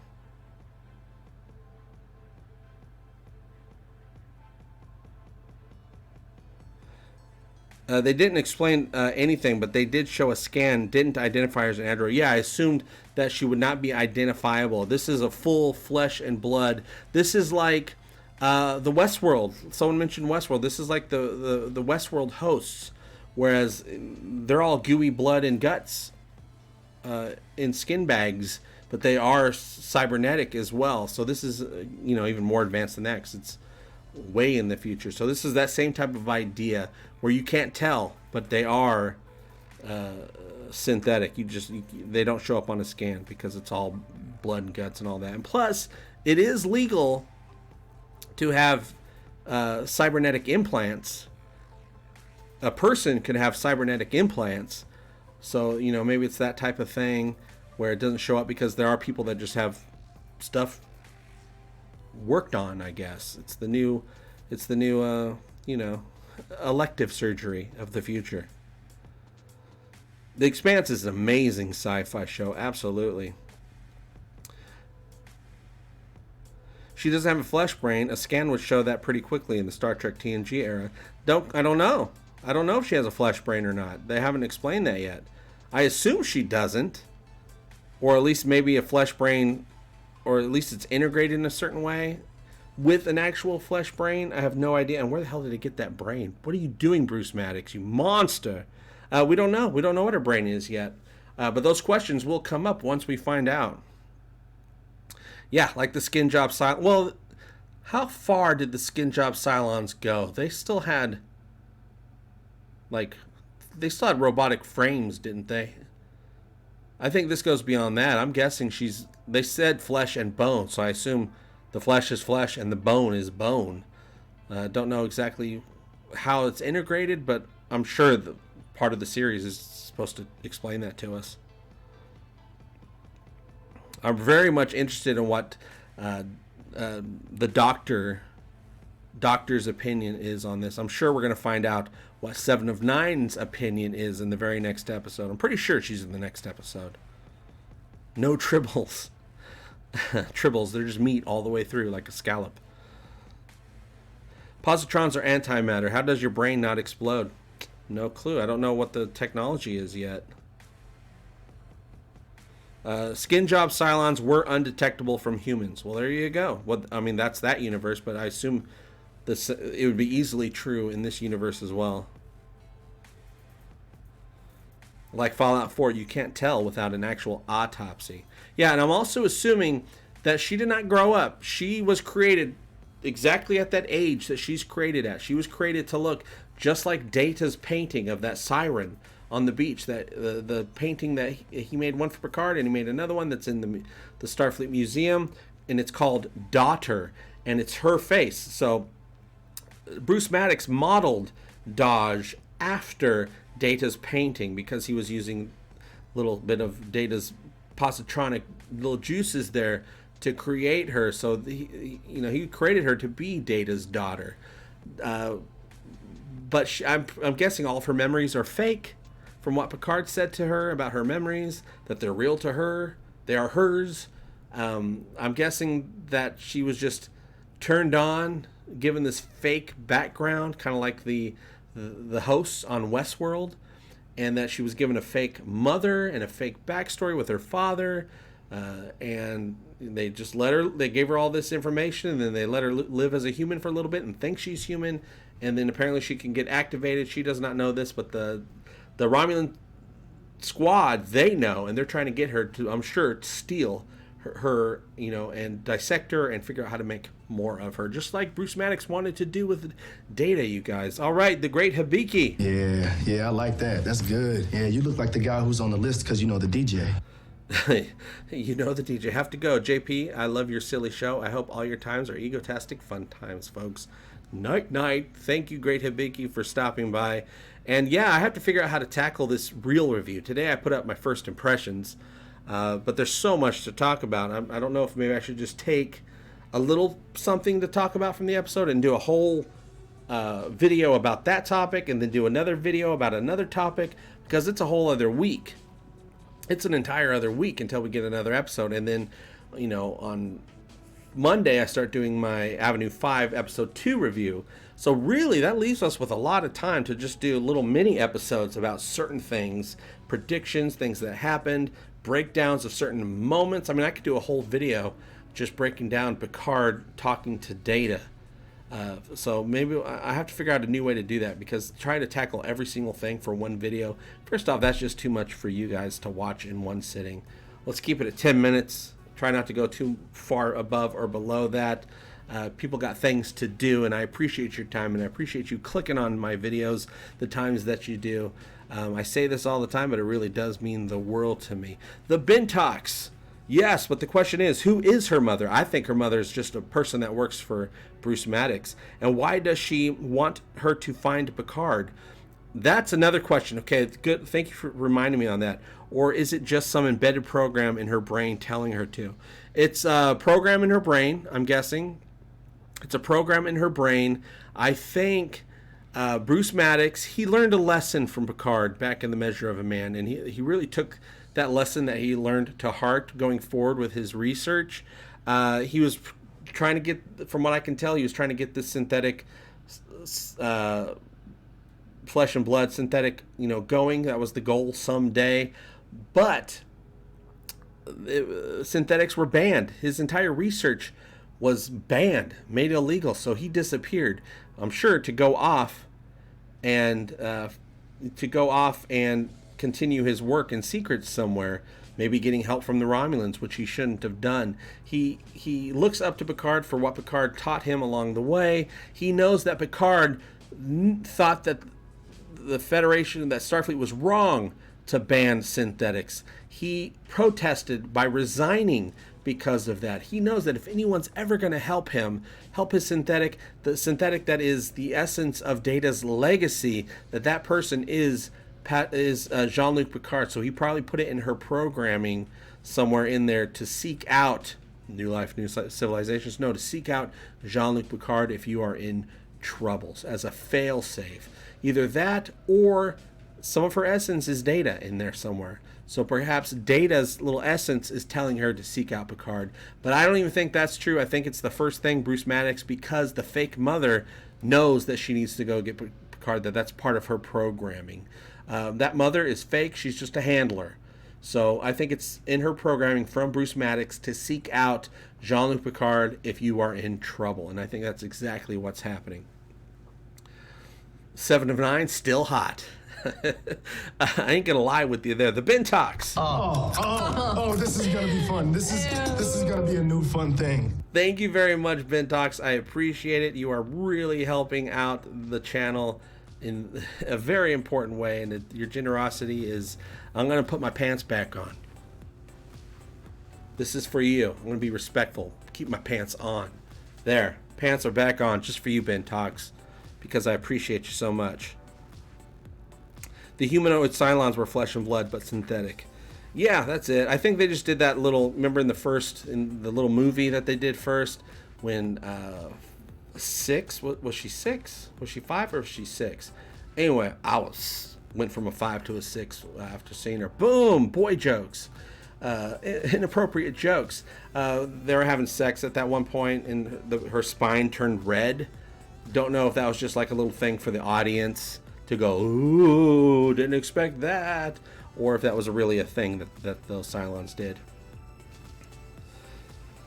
JP has another camera and live streams that is for little JP. That's right. There's a whole other live stream down there. It's streaming to a different website with a different type of audience. Oh, who's hotter, 709 or Ensign Turco? All right, you want to go into objectifying? All right, we'll go into objectifying. That's a tough one. I love Ensign Turco. You know, that's my thing. That's my thing that I say. But she's a little young for my taste. I like women a little bit closer to my age. So I'm gonna say 7 of 9. I don't have a thing for the young girls. And with his pants back up, it's over. Yeah, that stream just ended. Her spine was glowing in the pilot, but that never came up again. Yeah, it was probably just a thing for the audience when they had her spine glow. JP, are Borg considered synthetic? I would guess that the Borg are considered a hybrid. And of course, if you're going to try and make a flesh and blood android, you're going to want to use Borg technology because they figured it out. The Borg figured out how to take technological and biological advances and adapt them to service them or us, or however you want to say it. I don't know what their preferred pronoun is when you're referring to them when you're referring to them as a third party, or maybe they're just fluids. Yeah, the Borg are fluids, you guys. They're a little bit of both. Yeah, the Borg. If you're gonna make something like that, you're gonna need Borg technology if you're gonna want to jump ahead and figure things out a little bit quicker. I'm guessing Bruce Maddox went to the Romulans, who were in control of a Borg cube, so that he can work on the Borg technology in order to make his synthetic android like he wanted to do. He cheated again, perhaps. I'm thinking Bruce Maddox is going to show up. Is the actor that played Bruce Maddox still alive? He wasn't old. I'm hoping his life turned out okay and that he's still alive, and I hope that he turns up. Or is it going to be one of those Dr. Soon things where he died and we just found like his work or something like that? Starfleet lost 40 ships in the battle with the Borg. They said it would take a year to replace. Now they're going to build 10,000 ship armada. Well, I don't know how many ships they were building, but I know it was a lot. But I know they were doing it over the course of 6 or 7 years.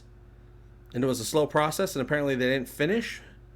I know that that Admiral Picard was evacuating the Romulans for 5 years, at least at the point of the Countdown comic. It might have gone a couple years after that as well.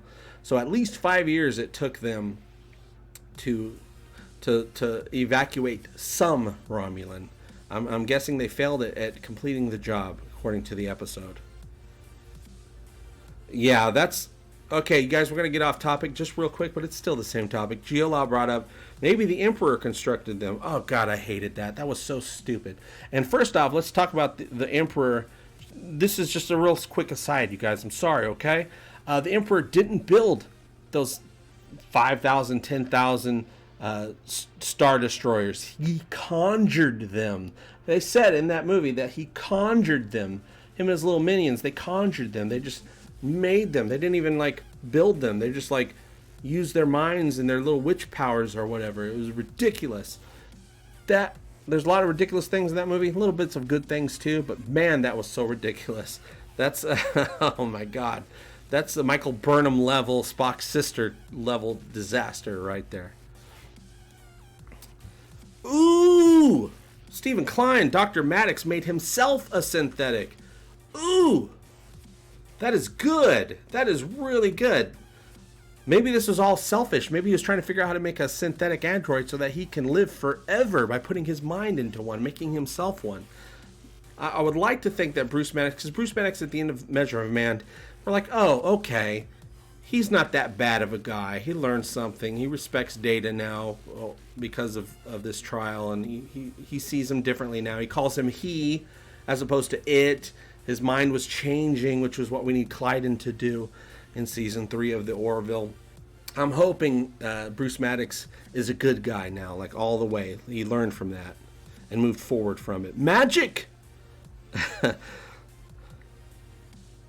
Romulans are a huge part of Picard's life. Absolutely. Not even with just Shinzon. It goes back all the way to Unity Part 1 and 2 from TNG with the Spock episode. Well, Spock was barely at the end of Part 1, but Spock was all the way through Part 2, where he's trying to unify Vulcans and the Romulans together. Picard even did those implants to make himself look like a Romulan, him and Data. And then, of course, we also have... Well, also, there's the connection with the Romulans. That's a really close connection because of Tasha Yar's daughter. That's a big one as well. And then also, of course, Shinzon. That's a big to-do. And even though that lady at the end of Nemesis said, oh, you made a friend in the Romulan Empire today for helping us. I'm like, screw you, lady. You helped Shinzon do that. You can't just change your mind and be a good guy all of a sudden, lady. So sick of her. But yeah, that's a big thing. There was a big power vacuum left behind from Shinzon. Shinzon, of course, is Picard's clone. Picard puts the weight of that on himself, even though he didn't clone himself. But yeah, he was instrumental in saving the Romulans from Remus asshole Shinzon, you guys. So there's a huge connection with Romulus and a huge connection with the Borg. I'm glad they picked those two things. We now know that in this part of the universe, at least Worf, well, also all the Klingons standing behind Worf in that picture. Worf is fine. Worf is not a poop emoji Klingon. If you got here late to this live stream, you can be rest assured. It was proven in this episode that Worf is okay. He's okay.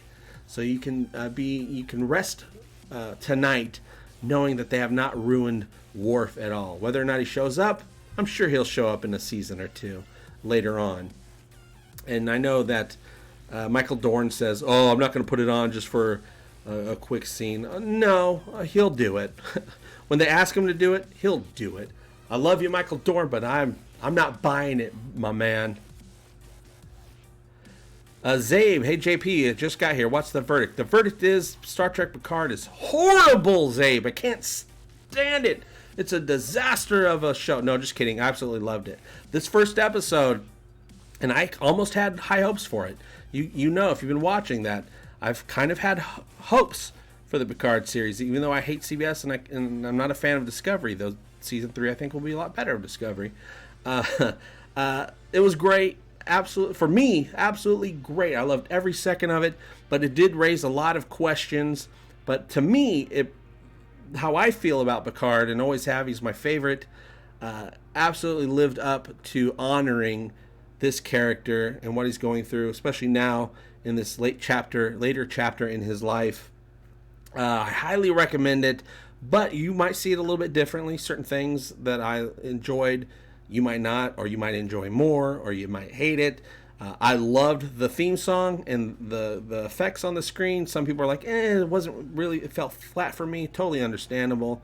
But if you want to know what I think, for this one episode, I got faith of the heart, you guys. It's been a long road getting from there to here, but we did it for one episode. So I'm hoping it keeps on this track for the rest of the episodes.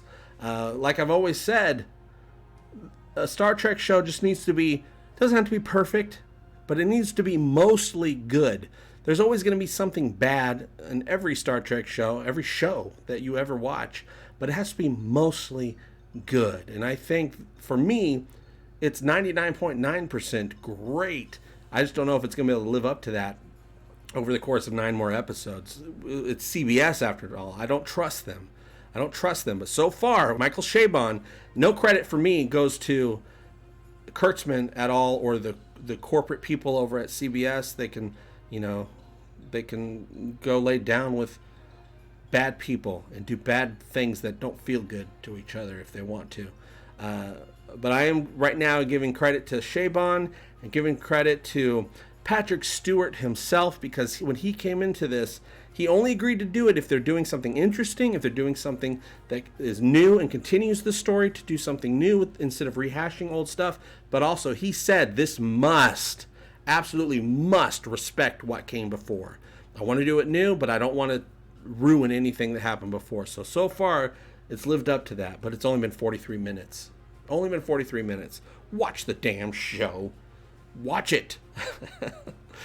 Soon time to roll a doobie. Get that doobie going. Smoke weed every day. Year $24.99. Yes, $24.99. We're gonna party like it's Picard. $24.99. The attack on Mars happened 10 years before in $28.99, and for most of that decade they were building the fleet to try to relocate as many Romulans as they could for years and years and years. And then Data died in 2002. No, Data died probably in 81, 82 maybe. Now my numbers are getting off. There's too many numbers, you guys, but something like that. Data's been dead 20 years.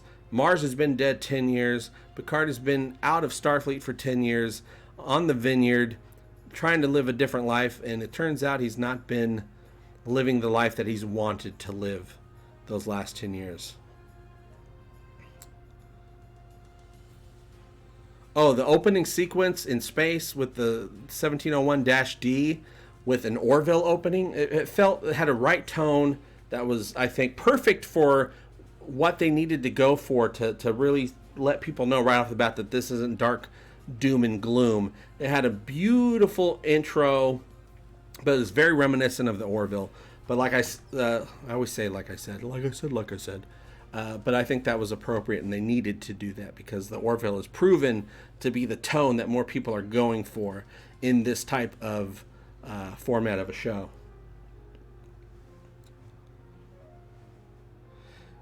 Oh yeah, they had the exciting what's going on type sci-fi music at the very end of the episode when they're showing the Borg cube, but they just barely showed the cube. It's just like we didn't know we were on the cube already, and then it zooms out and it turns out they're on the cube, and we know, oh, we're going to find out what's going on with that next time. But it's the exact music they would have used on an episode. Same type of music at the end of the Best of Both Worlds, when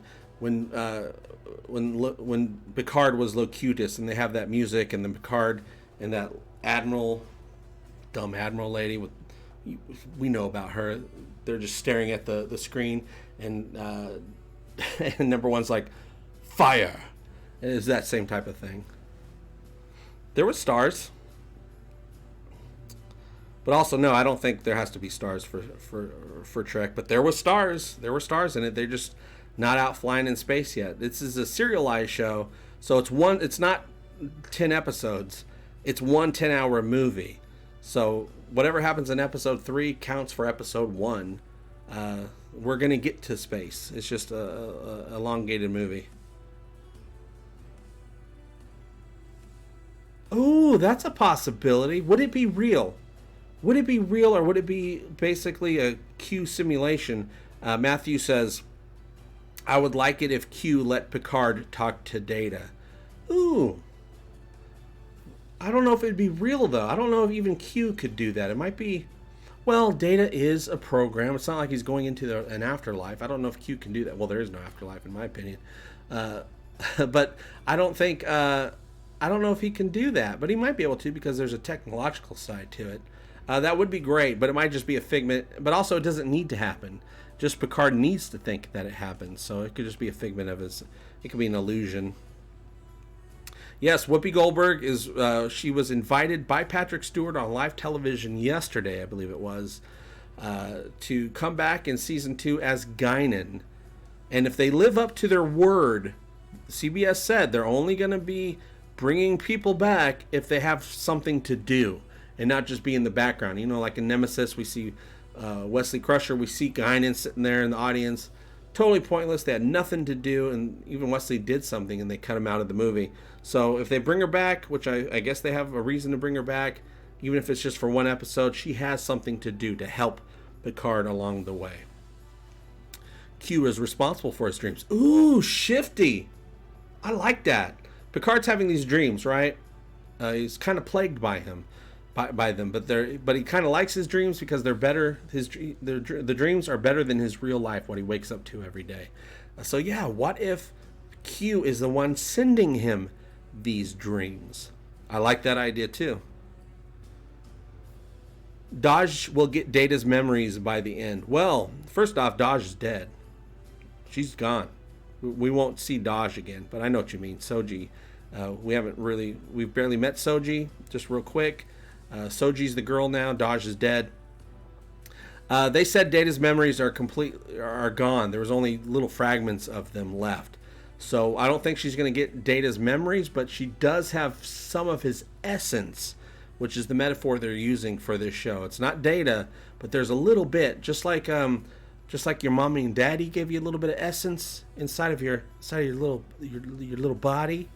It's that type of thing. But I don't think she'll have his memories. Though I could imagine her having one or two memories, fragments of a memory in there. Maybe she starts singing Blue Skies, just like B4 did. Though I think it'll be a little too on the nose. I hope they don't do that. That's recycling some stuff. Beverly Crusher, where are you? I'm pretty sure she's not in this season unless they're keeping a really good secret about it. But apparently Gates McFadden was ill. Was going through an illness during filming. She wasn't up for it. But I think they do want to bring her back. They will bring her back at some point. I don't know if it'll be this season, though. We need to see Admiral Janeway. Some would say we don't need to see Admiral Janeway. I would love to see Admiral Janeway. I wonder how because her and Picard were on very good terms in Nemesis for their little conversation. I would like to see if that's still the case. Did Janeway stay with Starfleet? Starfleet did whatever they did, but she's probably like, I was in the Delta Quadrant. I've been through worse, son. So she might have stayed with Starfleet while everyone else that we know kind of left because they didn't think, they didn't think what was going on was good. So it'd be interesting to see who stayed with Starfleet and who didn't. Janeway's retired, huffing helium in peace on Starbase 712. I hope they don't. I'm not going to say they're not going to do that, Geolaw. They mentioned some stuff. I'm hoping they don't do that. Geolaw says they'll clone his memories from a single positron. I hope that's not true. I hope that's not true. If they do, I'm calling bullshit on it, and I'll be calling bullshit on it on the interview during the review during whatever episode that hopefully never happens in. Hey, ba-dum-bum, son. There was no equipment malfunction. Well, you don't have to brag about it. The necklace has the defragged positronic neurons, and Dogebot will be back. Hate Picard. Love you still, JP. Well, I'm sorry you hate Picard. Hopefully it can win you over, but if it doesn't, you know what? That's okay. That's absolutely okay. You don't have to like every Star Trek. You don't have to like every Star Trek. Absolutely, and it doesn't mean that I don't love you as well. I just put out a thing the other day on the internet that said, I meet people all the time that disagree with me on everything. All the time. But I still think they're great because they're interesting and I love hanging out with them. And ba-da-bump, son. That's how I'm going to say your name. Love hanging out with you, and I thank you for your support. And, I'm sure, you might hate Picard, but you might have fun hearing what I have to say about it and joining the conversation with what you don't like about it, which is also okay. I almost wanted to pronounce your name. Ba-da-da-bom, ba-dang, ba-dang, ba-da-ba-da-da. Rock the boogie. Ba-da-bom, son. Yeah, Janeway has some major Borg experience too. Some would say she might have too much Borg experience. That Borg storyline was getting a little crazy at the end of Voyager. The Captain Jellicoe series.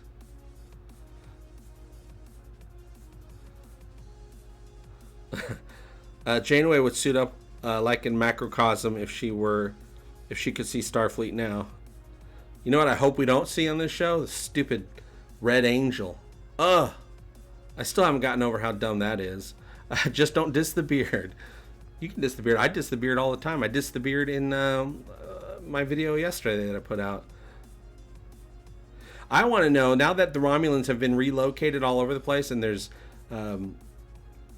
camps, Romulan camps on Earth and stuff like that, now that the Romulans have been integrated all across the Federation, do you think that they have reinstated Romulan L as not being illegal anymore? Last we heard 20 years ago Romulan L was back to being illegal. I'm guessing if Romulans are part of the population now, that it's not illegal anymore. I hope Worf shows up, and I hope he proves to us shows us whether or not it's illegal. Yeah, I hope we don't see the coda. I'm hoping that when we see some aliens show up, that they kind of look like the way they're supposed to look. I have no problems with a little bit of updates. I wish the Romulans looked a little bit more, I wish their foreheads were just a little bit more prominent, a little bit distinct from Vulcans. They look just like Vulcans right now. I wish they just looked a tiny bit different, just like they did, you know, in Star Trek. Just a tiny bit. Romulan L was what that assassin spat on the girl. Oh, God, that's funny. Illegal. Is that a sick bird? It's a poison bird. Q knows Data very well because Data was a friend to him as well. So I believe even if he pulled Data from the same time, he was destroyed. Same time he was destroyed, he would still send him back because he knows Data wanted to die one day. Yeah. Yeah, I guess he would. Data made the choice, and Data would probably say, you need to. Data would probably argue, you need to send me back so I can die. Picard would too. Captain Mercer, not so much. Captain Mercer's like, okay, we're alive now. This is the new timeline. Get out of here, Priya. You are not welcome in this timeline of mine. I wish they acted a little less human, more arrogant and xenophobic. I'm sure that's coming. Well, the arrogance and the xenophobia are coming as Picard expands out. The first thing he does when he goes to the Romulan refugee camp, there's that bar there that says says Romulans only, nobody else but Romulans. That's the xenophobia there. And the reason that sign is in English is because it's not for Romulans to read, it's for everyone else on the planet, on Earth, in the Middle East, by the Caspian Sea to read. Yeah, I called it. That Romulan camp is in the Middle East, you guys. Lines up perfectly with the world map. When you look at that shot of the La Serenia hovering above a planet, Earth-like planet. Well, that planet is Earth. Why Picard Mr. Old Man? Simple. Because Patrick Stewart Mr. Old Man. Patrick Stewart Mr. Old Man, so Picard has to be Mr. Old Man.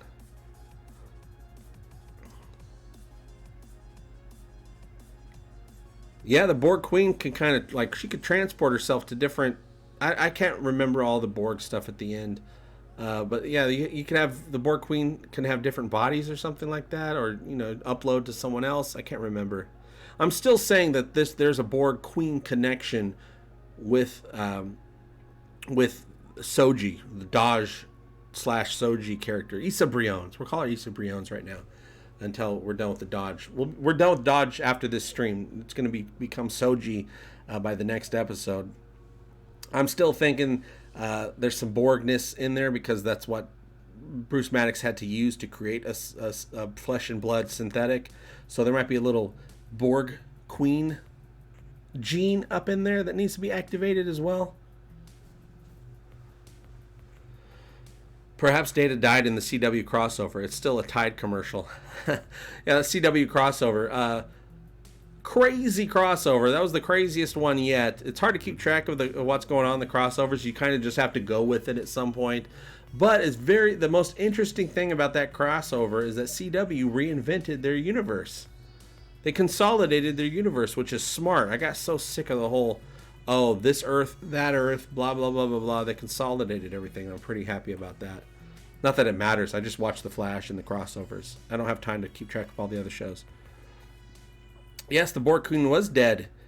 The Borg Queen was dead at the end of First Contact, but she was there again in Voyager. Pretty sure the Voyager stuff, not only did it happen in a different quadrant, it happened later in the timeline. I want you and Nerdrotic to do a podcast called The Beard Off. Yeah, Gary and I have the beard and the glasses. I just weigh a lot more than he does, and I always wear the hat, and he has that thick, full head of hair. I'm wondering if Picard has any of the Borg implants, but is turned off and might get activated. Yeah, did they get all those implants out of his person?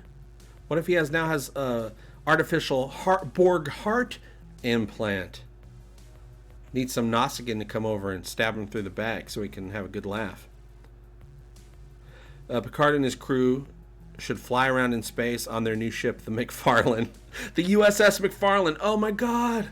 That's such a funny idea. Somebody needs to Photoshop that. I'm putting a call out right now. Someone needs to take a Federation ship, one of the Enterprises would be the best, and then change the call letters to the USS McFarlane. Boom, you have your mission.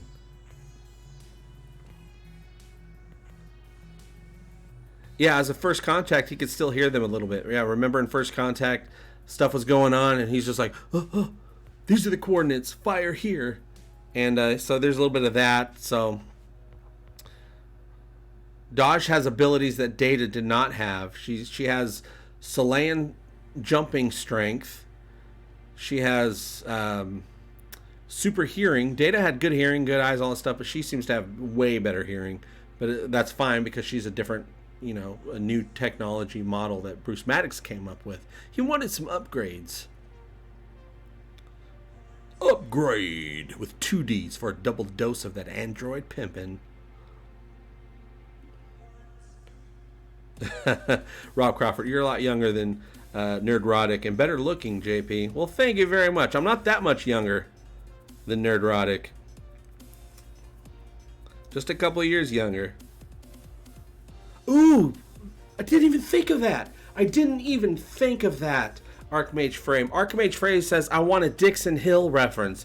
Yes, wouldn't you think that Picard, he's in that escapism part of his life, trying to forget about all that stuff. You think he'd be doing Dixon Hill stuff all the time? Absolutely. That's so good. I'm going to have to steal that reference because now I want that. Aaron Hall says, hey, what's up, Aaron? Aaron, channel member. Thanks for joining the chat. Get your Angry Nerd Troll badge next to your highlighted green name. Green for Romulan, green for Borg, green for green M&Ms, Aaron Hall. USS McFarlane, NCC 1701-0, Orville. Yes, O for Orville. Nerd is 50. I think he's 47. But if I was 47, I'd pretty much feel like I was 50. But I'm not far behind. Just a couple years below. He's in his 60s. No, it's what is it? 6-year difference, I think. Oh, I'm not 48. But I will hopefully someday if all goes well. Maybe this whole show is a Dixon Hill episode without the trench coat. You know what? I'd be fine. I'd be totally fine if they wanted to do a Star Trek series that was nothing but Dixon Hill. I'm going to be totally on board with that. Aaron Hall used the sweetness. Hey, I think that's the first sweetness emoji I've seen used in the chat. Awesome. If he had a holodeck on the Vineyard, he would do Dix or Dax. What's up, Chris Mills? Let's assume Dahj and her sister are 2 of the queens, right? I'm still saying there's some sort of queen connection, Jason. The Borg queen represents the 3rd. Q is the 4th queen. So who does the 5th queen of hearts represent? Oh, Deanna Troi.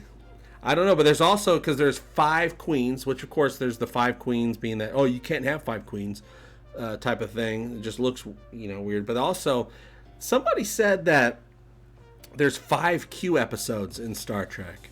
I feel like there's more than that, but 5 could be it. So maybe that's a reference to 5Q episodes. Picard rocked. I loved it, Eric. Hey, Eric, how you doing? The smoke. Yeah, this first episode, I absolutely loved it. Absolutely loved it. I just don't know if they're going to be able to keep it going. Time to go to bed. We'll catch up later with the rest later. Until next week. Same Egotastic time, Egotastic channel, Skate. Glad I found the show. Thank you very much. Absolutely. Hey, Sean W. As I am incapable of stuttering, I must conclude that you heard me. Good night, Suyuha Skate. Sean W., thank you so much. What do you predict the Romulan storyline being? I'm predicting that the Romulans either were working at some point with Bruce Maddox from Measure of a Man. They betrayed him at some point. They know that he created a flesh and blood synthetic that is secretly out there. 2 of them are secretly out there. They know where both of them are because one of them they got on the Borg cube. The other one they went to go and kidnap off of Earth. They're doing Borg stuff on that cube. I'm guessing they want to create their own Borg flesh and blood Romulan synthetics to help rebuild their empire and take back, because you know the Romulans, they want to take everything back. They're not going to be cool with just hanging out all groovy on the beach in a refugee camp, being fed scraps off other people's tables. They're an empire. They want to take it back. They're not going to be able to have Romulus back. That thing exploded, but they're going to want their empire back. So I think this is a big conspiracy. I don't know how deep the Federation or Starfleet goes into this. Perhaps Starfleet is just dumb and not paying attention, which would be bad. I think the Romulans are trying to blend Borg and synthetic technology to create new tech to just become the superpower that they once were. It seems totally logical to me that that's what they would want. Hey, T Barlow 35, welcome to the Ego Army. You are now an Ego Trooper. T Barlow just signed up, joined the channel. You are now supporting the channel every month. I appreciate that. On the community, on the YouTube community page, there sometimes will be messages that I put out there and content that I put out on there that only you will be able to see as a member of the channel. You got your name highlighted, so I thank you very much for helping support the channel. If anybody else wants to support the channel, you just press join or click on anything down there if you want to, or don't, just say hello. That supports my heart inside right in here, which needs a lot of support, you guys. Picard was awesome. I agree with you right now. At this point, I agree with you. It's what I wanted it to be, and it could have gone really bad as far as what I was looking for. This first episode, absolutely loved it. I teared up a couple times just to let you guys know a little bit of my wussy-isms that exist in my emotional palette. I teared up a couple times. I fell in love with the tone. I thought it started off right. I'm very interested for next week. I loved the theme song, but that's always going to be different with people. Theme songs, people love them or hate them or think they're okay, or they fall flat. I get that. Everyone's going to have a different opinion on that. But you want to know my opinion? I absolutely love it. I don't think it's something I'm going to be humming in my head, though. I like the tone of it. I like the feel of it. It's no Faith in the Heart. That's for sure. That damn song I've been singing for 18 years in my head. It's on loop in my head. Stupid Faith of the Heart. I just had to grow to love it because I knew it wasn't going anywhere. JP, what do you think about the possibility of Vash showing up? I think Vash showing up would be amazing. God, how old would she be? Still not as old as Picard. And Picard's got to get some nookie once in a while, so Vash showing up would be great. I think there might be a little archaeology stuff going on. I don't know if she will show up. Also, if she shows up, she has to be helpful to the story. I'm totally fine with one episode's someone showing up for a single episode, but they have to be useful. The show claims that that's what they're doing. Everyone is useful. So Vash has to be useful, but Vash was always useful, even though she's always got something up her sleeve, right? Yeah, she chose profit over archaeology. Now, okay, check this out. In the series, there's some sort of Romulan artifact that's a big to-do. I know when they're originally casting characters, the character that Raffi Musiker, who got cast, who Michelle Hurd is going to be playing, we haven't met her yet. Her job, as far as when they were casting, was to be, she's this person that transports Romulans back and forth to this Romulan artifact. We don't know what the artifact is, but you can see it in one of the promos. It's like this Rubik's Cube thing. That's the artifact. We don't know what the purpose of this artifact is or what it's for, but it's an artifact. What happens when anything's called an artifact? A stupid archaeologist shows up. Vosh could show up, especially if this thing is worth anything, which I'm sure it is. Vosh could show up to try to get her hands on it, so it would totally make sense to see her. But also, we don't want the show to get too crowded. But I do expect us to see some cameos that were not announced. I think you'll get a chance to get a bottle of Chateau Picard wine. Absolutely. Apparently they've been selling Chateau Picards for a while now. But of course they're going to really up it. There's a lot of wine being drunk in this series. And of course they could drink anything. Picard had to drink tea Earl Grey decaf at one point. You know he hates that. But I see a lot of people drinking wine. And I'm sure it's just to put a little nugget in your brain about wine, so that when you see the Chateau Picard on the series, you're like, oh, I need to get me a bottle of Chateau Picard. And then you can go onto the store, the CBS store, and you can buy that bottle of Chateau Picard. But this isn't new. This is something they've done for a while now. They totally pulled out a bottle of Chateau Picard back on Nemesis when they were toasting Data. Picard had like 2 bottles of Chateau Picard, and he was pouring it for everybody. So I'm sure you could have bought it back there too. Vosh is 62 in real life. Oh, I bet you she's a beautiful 62-year-old. That's a whole other category and a different type of website. JP, who would win in a battle of the synthetics or the Kaylon? The Kaylon. I think the Kaylon would totally win. Synthetics don't have what they need. Right now, they don't have flying heads. They don't have turrets in their heads. So I think the Kaylon would totally kick the synthetics' ass. Absolutely. Did they show any money? Is there money in the Federation? I don't remember seeing any money. There was poker chips. But of course, we saw that on TNG. When they play poker, they always had poker chips. So they had poker chips. I didn't see any money, though. But I am going to go through the episode again tomorrow, because tomorrow I got to start working on more fine-tuned, here's some clips and what I think of those clips type reviews of the episode. So I'm going to be going through a ton of stuff to see what I can see, and if I see anything weird, hopefully I'll notice it and I'll bring it up in the reviews. Let's see.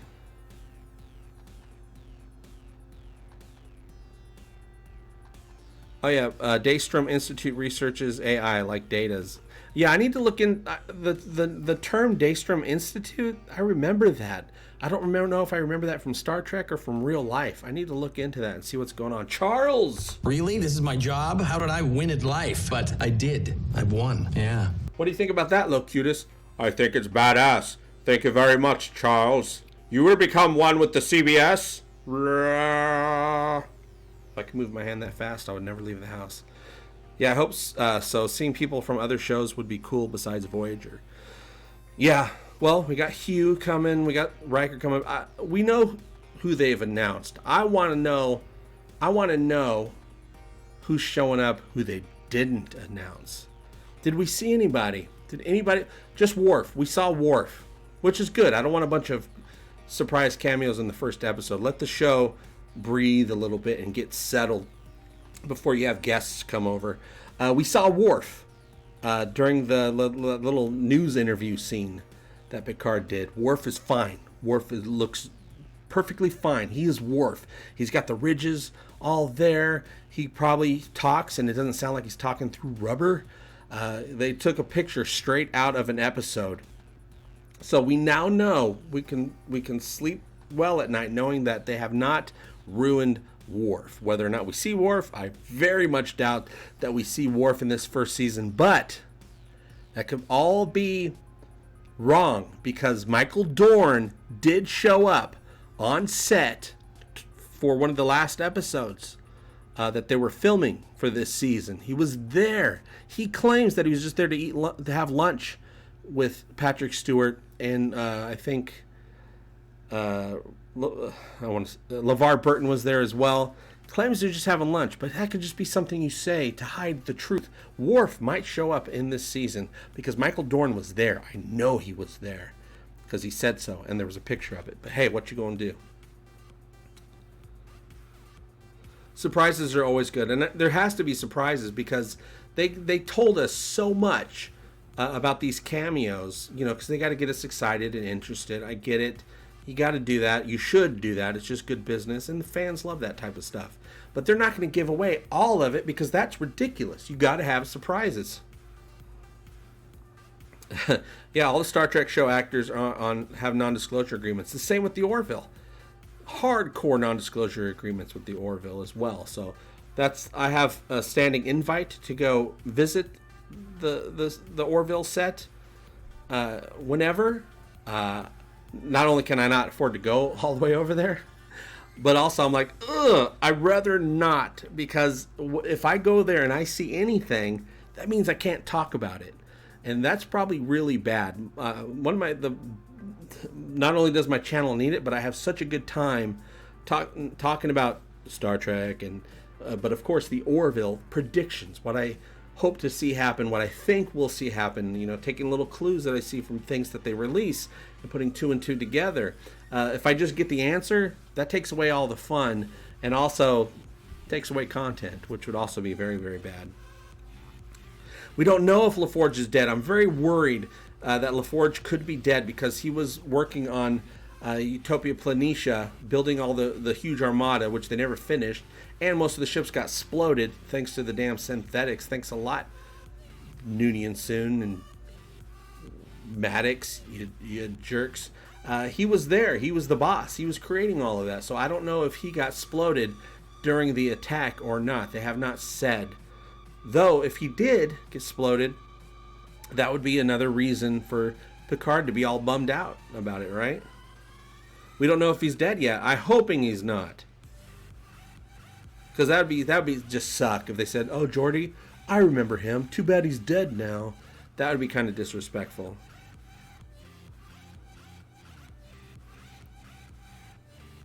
Yeah, still want to see Michael Dorn as a Moclan leader. I think if they got Michael Dorn on the Orville, that they would not have him be a Moclan, even though he'd be the perfect Moclan.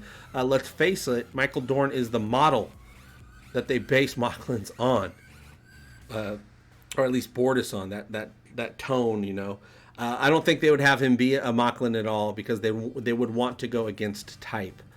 So if you they just wouldn't do it. It'd be too close. It'd be too close. So I don't want to see. I want to see Michael Dorn on the show. I don't want to see him be a Moclan. I want to see him be a Klingon, but the good kind of Klingon. The only Klingon that counts. Chateau Egotastic shirts and mugs. Yeah, I'd have to figure out how to do Chateau. Yeah, I don't know how to do that. Chateau FunTime.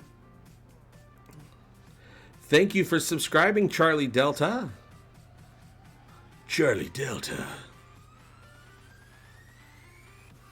Never have I ever had an M-Dorn. Geordi, no more Reading Rainbow. I met LeVar Burton last year at a Reading Rainbow event. He came to my town and he did a free reading of a book that he wrote, a children's book. And I got to meet him afterwards. And oh, it was so great. I was trying to be so cool because there's a lot of Star Trek people there, but I didn't even bring up Star Trek because he didn't want that. He was there for Reading Rainbow reasons. So I made sure if there was any kids near me that they got ahead of me because it's for kids. He doesn't need the man boy showing up and getting their warp core all breached in front of him. So I waited for the right time, and I took the picture, shook his hand, told him how much his work means to me, and I didn't mention Star Trek, and I hope I didn't annoy him. Oh, Discovery has horrible monster Klingons. It's the biggest offense. CBS has done so many things wrong with Star Trek, but the Klingons is unforgivable.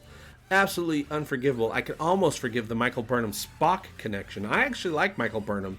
If you take away any connection to Spock and Vulcans, and the fact that she's a traitor, and a lot of her story, I can't stand her. But actually, I love Sonequa Martin Green. I think the work she does is very good. I just think the story that they gave Burnham is wrong, and they gave her too much attention. But I can forgive that a little bit, not all the way.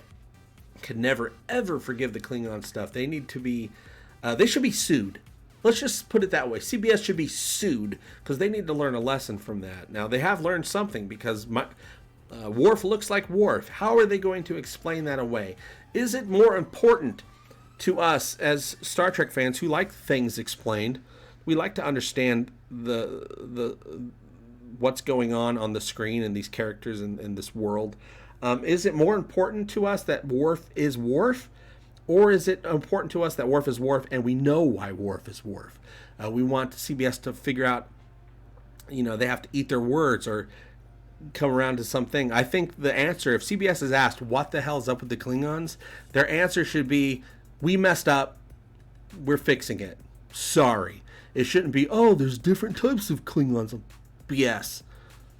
I saw season 1 of Discovery. There's only one type of Klingon, except for some of them are albino, and that's about it. But they're all monsters, and they all wear gold wicker baskets. And I'm sorry, when we were at war with the Klingons, we weren't at the war with one faction of the Klingons. We were at war with the Klingons, and they all looked one way. And then they tried to pedal back in season 2. They all still looked horrible. Actually, that one that was in the little time crystal cave, he looked a little bit closer to something I would have accepted as a Klingon. A little bit closer, but not close enough.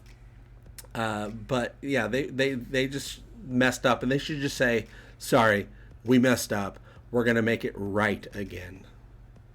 If they did that, I would still say, I don't forgive you, but thanks. Oh, you backed his Kickstarter for his app for Reading Rainbow years ago. Awesome. A little Reading Rainbow tidbit of information, Dax. A couple years ago when they brought back Reading Rainbow, they weren't having a good time getting the funds together to do that. Seth MacFarlane gave them $1 million of his own money to bring back Reading Rainbow. He donated $1 million because Reading Rainbow meant a lot to him growing up, just like Star Trek meant everything to him growing up. So Reading Rainbow wouldn't have returned if it wasn't for Seth MacFarlane. He's helping out in many ways, and he's not going, look what I did. He's just doing it. Oh, Cybok. I can almost forgive Cybok. Now here's the thing about Cybok. You cannot have every sibling that Spock has ever had be a secret. That's another reason they shouldn't have done the Michael Burnham thing to rewrite. We already did the Cybok thing. That didn't go over too well. But we can accept one secret sibling because he was, a stain on the family. He reject Vulcan ways. Okay, you can't have another one. You just can't do it. I'm sorry. CBS, you need to calm the hell down. And from what I could tell with this first episode of Picard, just Picard, this does not apply to Discovery or whatever other show they might come out with in the future.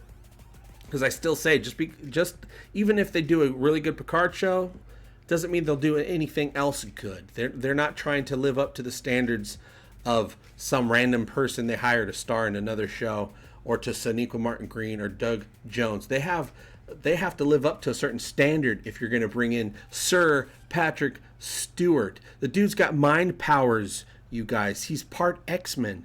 There's things you have to do to make sure this show is right, and I think they're walking on glass when they got him in there. It's like, hey, we got to figure this one out. I don't know if they're going to put that same effort into any other show. Spock has no siblings. I prefer to go with that, D. Jackson. Sarek got around. Just saying, good old Sarek. Finally got that mind meld with old Spock, thanks to Picard being the conduit there. Burnham was a stain on the family. She was a stain on Starfleet. She's a traitor. It's okay in Star Trek to be wrong. Michael Burnham was wrong when she took over the ship. She thought she was doing the right thing, but she was absolutely wrong, and people got killed, and that's actually okay to be wrong, or to go. It's okay to rebel. It's okay to mutiny, but you have to be right. Picard has mutinied before. He's gone against regulations before. He's gone against his orders before, but he was always right in the end, and that's the difference. Michael Burnham was not right, so therefore she was not redeemable.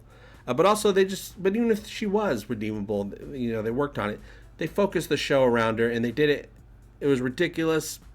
They focused episodes that shouldn't have focused around her. They brought it from her point of view. The time loop episode with Harry Mudd, and Stamets was actually traveling with Harry Mudd in the time loops and remembering everything each time. We should have been following Stamets, but they still chose to follow Michael Burnham on that episode. I'm like, she's not even living this story. Stamets is living the story. Why are we got to hang out with Michael Burnham when Stamets is having this Star Trek adventure over here?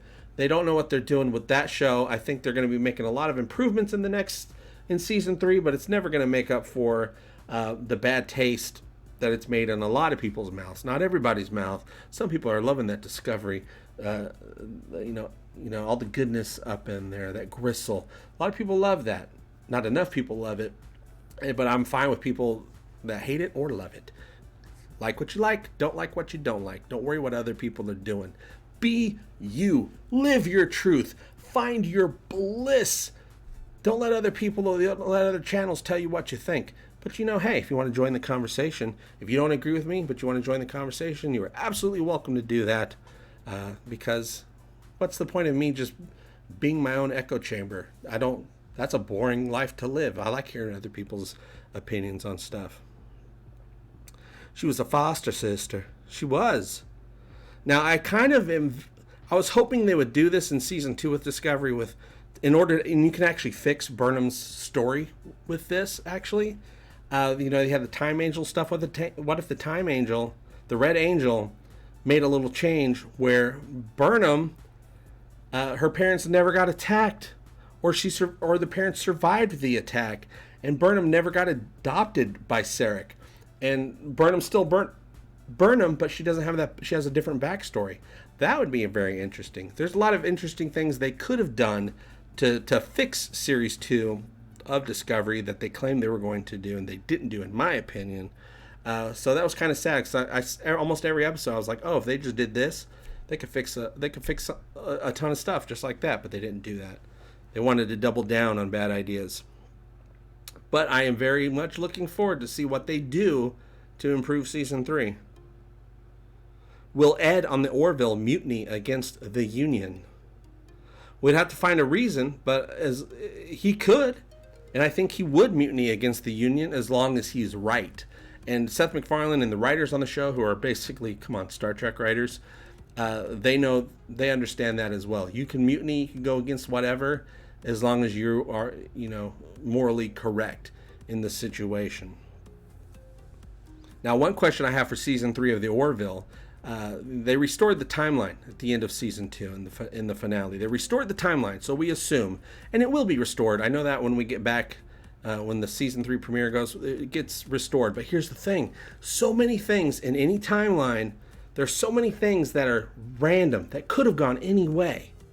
It has nothing to do with someone making a choice or whatever. It's just there's randomness out there. The universe is chaotic. Even if it's the same timeline, going back in time and reliving it over, little things can change. So when we get back to when season 3 premieres, will the universe that got restored only be like 99% restored, and there'll be little changes that we, the audience, will see, but the ship and the crew have no idea there's anything different, but we know that something's different. I think we might get a little of that. I'm waiting to see what that is. Is it just that the uniforms are different? Will Topa never have existed? Stuff like that. I want to see where they're going, and I think something like that is going to happen. Yeah, maybe not entirely restored, maybe a few differences. I think we are getting a few differences that aren't just upgrades. There's a reason this timeline didn't quite play out exactly like it could have. I mean, everything's random. A person creating a costume, or a uniform rather, this is my idea. You know what? Maybe I'll try this. And they do, instead of trying this, they try that. let's use this color, because so many things are just done on a whim. I think we're going to see some differences that we'll recognize, but the crew will not. It's going to be very, very controversial, you guys. Yeah, what's up with Sarek and human chicks, man? Sarek's all about them human broads. Sarek shows up to the party and is like, where's all the white women at? Burnham is a forbidden subject to not talk about per Starfleet orders. That is the dumbest damn thing. As soon as they did that, that pissed me off, because Kurtzman said, just wait till the finale. Everything will work out and it'll make sense. Bull. Because, sure, Starfleet orders don't talk about Michael Burnham. What about the why would the Klingons not talk about Michael Burnham? Why would Harry Mudd not talk about Michael Burnham? What about anybody they met that was not in Starfleet, which they met many, not talk about Discovery or Michael Burnham? How are they going to keep a secret like that? That's absolutely impossible. There's just too many people who have nothing to do with Starfleet and no allegiance to Starfleet that had a lot of contact with Discovery, or a problem with Discovery, or a battle against Discovery. They have no reason to keep the secret. I heard Zabe. I heard those same rumors about Lower Decks. They're taking a hint from the Orville and making it lighter and more optimistic, like TNG. Yeah, apparently I heard, and I assumed this. I've never had a problem with Lower Decks. The idea of it. I mean, really, I have no problem with anything until I actually see it. I just always had a pet peeve of prejudging stuff. It's always just been a huge pet peeve of mine. Ask questions about stuff, but until you see it, you don't know for sure. But yeah, I've heard good rumors about Lower Decks as well, that it's basically the Next Generation with jokes. So it's the Orville, which is smart. If you're gonna borrow something that people are gravitating towards. So if they want to do a comedy that's like the Orville, a cartoon, which is hilarious, because the Orville started out as something that was borrowing from Star Trek, and now Star Trek, even in this Picard series with the opening, in my opinion, is borrowing from the borrower. So it's like poetry, so that it rhymes, says George Lucas. We want a Pike series. I loved Pike. I loved Anson Mount as Pike. He was the closest thing to a Star Trek to me in that series, Mab. I enjoyed every moment with Pike, and I really started following Anson Mount on Twitter. Love his Twitter account. He seems like a really cool dude. And I don't want a Pike series. And the main reason I don't want a Pike series is because CBS ruined their shot to have a Pike series. Because they shown that they can't handle that part of the timeline, and you can't do that part of the timeline now and make it better, really, at all, because they've already ruined it in people's eyes. You can't have the Klingons like that. You can't have the technology like that. They really blew their load. So that's the main reason I don't want a Pike show, even though I really like Pike. I liked being over on the Enterprise. I like the design of the Enterprise, though it's not legit at all. That's a different timeline. I actually preferred bearded Spock over clean-shaven, the little Peck kid Spock. I didn't like him when he shaved and he got in a uniform. I thought he just looked weird. I'm like, oh, that's not Spock at all. But I felt he was more like Spock when he was a beard. When he had a beard, I can handle him because he didn't quite, he had a little mask on. Number one, I would really love to get more story on Number One. I thought Number One was a great character, but they did nothing with her. We met her. I was like, oh my God, I would love to learn more about this character. It's kind of a lost character in Star Trek that was kind of taken away from us. To be honest, Christopher Pike was too. But yeah, I think they blew their shot. But I think they might still be doing a Christopher Pike show, which will definitely be something I know I'll enjoy. I know I'll enjoy it more than Discovery for sure. Not as much as Picard, but I'm sure if they get back to doing, you know what would work? You know what might save CBS? What they've done to that part of the timeline? If they do a Christopher Pike show, but they make it episodic. where instead of doing these stupid one mission across 10 episodes crap, if they actually did it episodic, where they're having a new adventure every week, coming across a new planet with new people, and we learn stuff, and we're like, oh, this planet has people like this, and then next week, oh, this planet has people like this, and they have to work together. If they bring Christopher Pike out and do a traditional format Star Trek show, they might be able to save themselves a tiny bit, and I would be up for that. I think that'd be a good opportunity to do that type of show to kind of make up a little bit for what they've done. You want a series with a Vulcan captain and Andorian first officer. Ooh, I'll take a T'Pol captain any day. T'Pol season 3 onward captain. Do a 20 episode per season Pike series. They won't. And even if they could, they won't. And why won't they do that? Very simply, there's no way they can afford it. No way at all could they afford to do a 20 episode Pike series. But also, first, you know what they should do with the Pike series? 6 episodes. Prove that you can actually do a good series. Do 6 episodes. Do it right. Make sure people like it first. And then once you get those 6 episodes done and you see what people think, make some tweaks if you need to.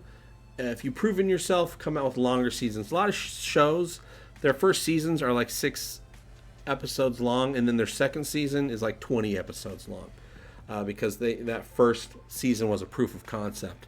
They need to not even have a proof of concept with CBS. They have to have a proof of competency season, and if they're competent, do some more. Absolutely. I love the idea now that you've inspired me to think of this beautiful idea. Captain Pike episodic series, I think, could do well. Rely on the ensemble. Don't rely on one character. Don't have it revolve around one character. Let's do the ensemble. Let's do the traditional Trek. Prove you can do the traditional Trek. If CBS can prove that they have one show that is the traditional format, they can do all the other types of different shows that they want. People will be more on board to check out, to go along with whatever different types of series that they have, as long as they provide that one series that people really crave. CBS needs to hire me. I need to be the idea pitch guy. Just show up once a week. They ask me questions. I tell them all the correct answers that will save their ass. And we all make money together. You know, me, I'll have a salary. They'll make, all kinds of money. But I'll just take my, my usual yearly salary, $150,000. Just, I'm just spitballing here. It costs STP $400 million for 10 episodes. I believe that. Imagine what it will cost at 20. Yeah, exactly.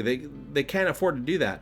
Any sci-fi show nowadays or big fantasy show, they're all 10 episodes long because that's all a studio can afford. Because there's only so much room for viewers to see your series. Even if you have an amazing series, everyone's not going to be able to see it because there's just too many choices out there. $400 million, I think, is just too much anyway. I think most productions, it's a fine line between having too much money and not enough money. If you get it just right, you don't want too much money because then they're going to rely on that money to throw a bunch of effects and explosions and crap like that on there, and they're going to ignore the scripts and the characters and the plots and it making sense at the end side of things, which is actually the most important side of things. But of course, if there's too little money, then it just looks like crap. So it's about finding that just right amount. They've thrown way too much money at Discovery. Discovery is rumored to be, they say it's 10 to 15 million per episode, but they're not compounding everything they're spending on the sets, on the studios. Inside rumors say that it's more like 40 to 44 million per episode, which is ridiculous.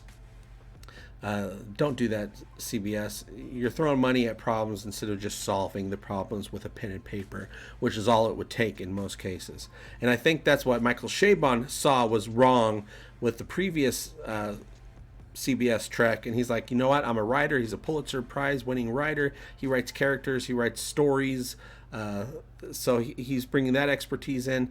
I don't know what's going to happen with season 2 of Picard, though, because Chabon, he's out. I don't know if he's just trying to do his pet project, which would make sense.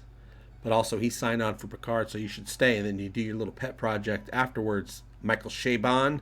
Or maybe he just did not like the way things were run on the corporate side of things. Too much pressure, them saying we need to do this or that, and he's like, well, that's not going to work with the story. And, of course, that happened as they went on and on. So what if this great episode that I thought was an amazing episode, the first episode of Picard, Remembrance, has got more of that Chabon style to it, and then as episodes go on and on, what if the corporate side of things, the CBS corporate structure, lawyer side of things, start getting influenced further and further into the episodes, which is going to be very bad if that happens. I'm not going to say that's not going to happen, because this is CBS, you guys. But right now, I'm enjoying the work that I've seen in this first episode. They already have Picard up on torrents. Man, what took them so long? The thing came out at 2:30 in the morning. I figured it would be up at 3:30 in the morning. Picard had to reuse assets to save money, which is fine. That's totally fine, as long as the story is good and it looks nice and it looks like it evolved from the TNG or from the Nemesis world, because, you know, I always figured this would evolve from the movie world and not the TV world. And they should reuse sets. That's smart. The movies reused stuff from the TNG episodes. TNG reused stuff from, I think, a little bit of, you know, sets from other sci-fi shows as well. That's how you're supposed to do it. You need to save money so that you can spend it on, you know, the writing and the promotions and stuff like that. Not all the sets and, you know, every little fragment of every panel of every ship. They put way too much money into that stuff. And, of course, the executives are like, oh, we're making our side of the money, too, so I don't really care how it turns out. Jaloja Gila. Jaloja, you use your emoji, so you get a... Jaloja! Jaloja to you. Yeah, and I think one of the problems that I've seen with the production, especially on Discovery, is that you have the writing side, the creative side, and they're trying to run it like it's a, you know, Best Buy employees meeting, an office corporate structure with the you know, all the studios have HRs and stuff like that, but they're really like, you know, oh, we got the memos, we got the you know, everybody sign this agreement and make sure you're don't do this or don't do that, and, you know, did you get my email, that type of thing. That's just not going to work. Kalon Primary, another channel member. I want to see the Enterprise F. You want to see the Enterprise F from Star Trek Online? Brian Dawkins, he really wants the story about the two guys who write a comic in the late 30s. Which one's that one? JP, now that CBS and Paramount are united, Star Trek will be more Trek. That was what my assumption was. I assumed that, you know, we saw a lot of stuff in the Picard trailers that were 100% Star Trek in there. And we've seen in the episode, too. In the episode, I saw stuff in there that was 100% Star Trek. 105% on some stuff. I assumed that they knew that the merging was coming of the licensing before, you know, they were, you know, right when they were doing the Picard series. And so they went ahead and put Star Trek 100% stuff in there, knowing that by the time the series was out, that the merge would be done, all the papers would be signed, and that it would be all okay. But if that didn't happen, I guarantee you that 100% stuff would not be in there at all. But I'm glad that there are 100% Star Trek stuff in there, and I'm totally fine with new stuff. It's 20 years in the future. So let's see a newer 20 years in the future version of some of this stuff that we've been familiar with our entire lives. Dr. Scott. Yeah, how much is CBS? Because CBS has Pinewood Studios. That's where Discovery's at. Apparently, they've taken over every single lot at the studio. Each one of those lots, these sets aren't built on there. You rent it out, you film it, and you leave. No, the sets stay there. You rent it out the entire time, the entire year. You film there for 3 months, but you're renting it out the entire year, and they have every studio. So how much are they spending just to rent space that they're not currently using right now? Because the Picard series, that's shot in Southern California on, I can't remember the name of that studio, but they got a bunch of lots over there. Luckily, there's a lot of on-location stuff with Picard, so, and the sets aren't super crazy. I'm sure the sets are going to get a little bit crazier once we get on the La Serenia, the new ship. Siobhan's pet project. He has, they're doing a show for one of his books that he wrote, and he wants to be the showrunner of that project, which makes sense. He wrote the book. It's his story. It's his show, so he's going to be showrunning that and developing that during season 2. He'll still be an executive producer, but that's just a title. I just hope that the other writers had a big hand in creating this first season as well, as they get carried over into the second season. But that's also assuming that the season's even good. Just because this episode that I like this episode doesn't mean the season doesn't suck. Starbucks is Battlestar Galactica. It's coffee as well. I was doing the coffee version. Oh, I just want to give a quick update, you guys. I'm going to be doing a panel February 8th in Neosho, Missouri ArtCon. It's a convention for the arts and for comic books and all that geeky stuff.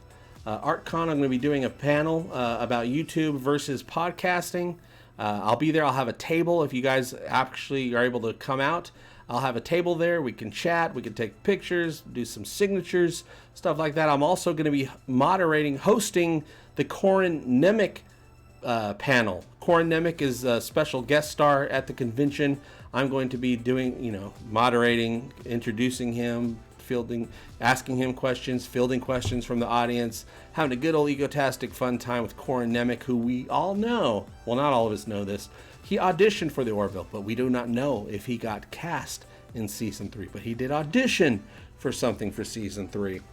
Many people in the Orville community have had Corin's name on the tip of their tongue, hoping for a season 3 appearance.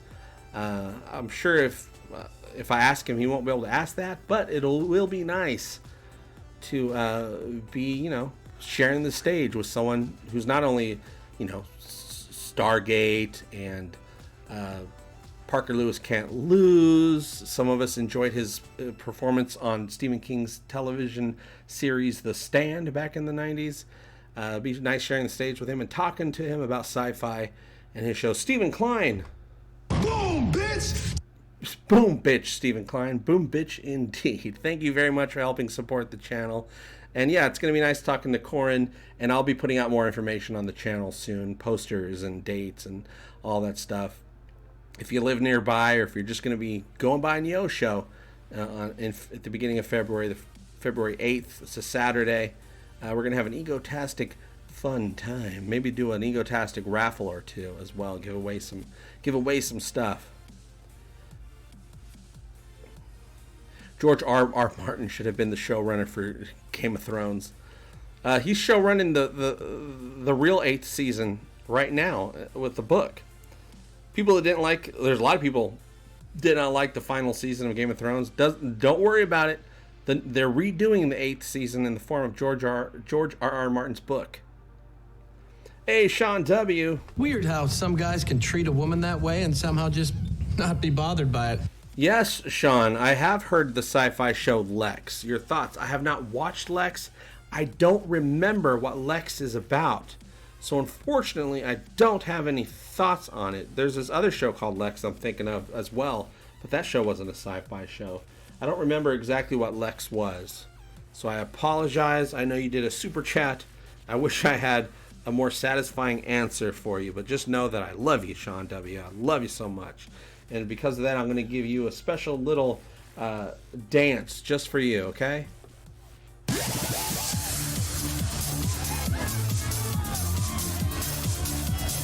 We must return to the dance! The night is ours!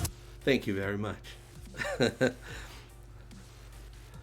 Lex is really dirty. Well, then I might like it. I like dirty stuff. Lex was just crazy 24/7. Game of Thrones season 8 episode 3 still haunts me. I didn't even watch the season. I watched a few scenes from it.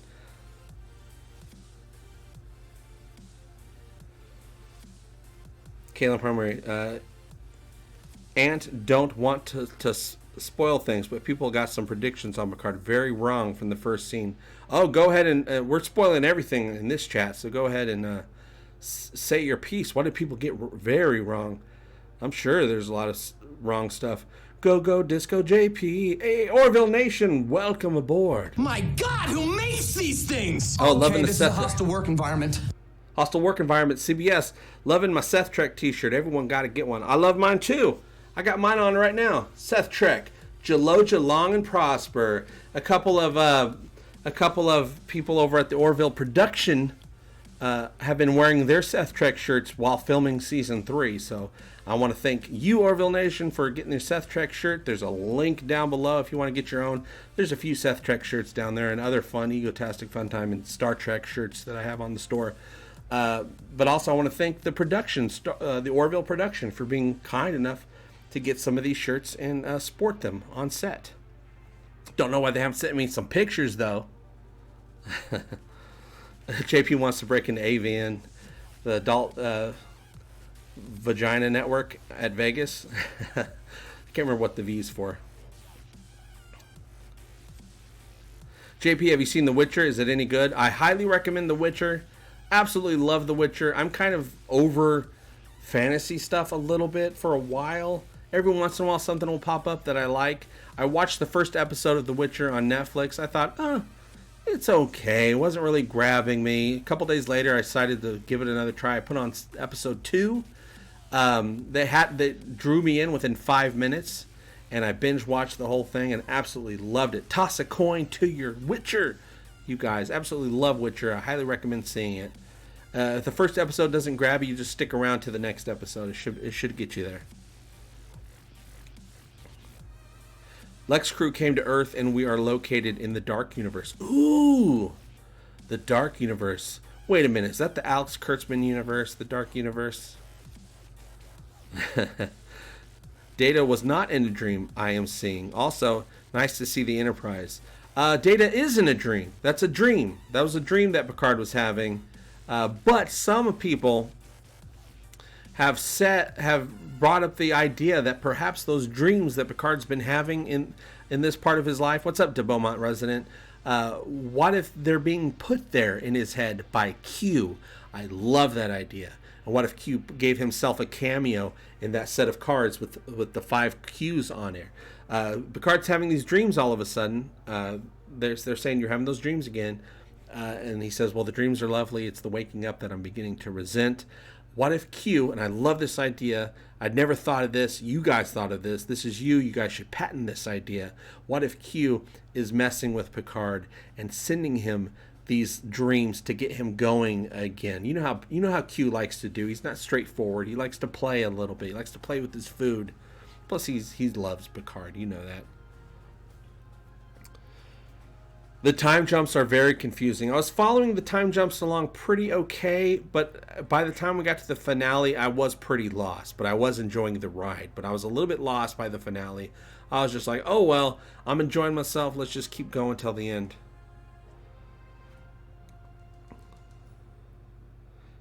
Shifty says, I stole the idea from someone else. I love to take credit. You know what?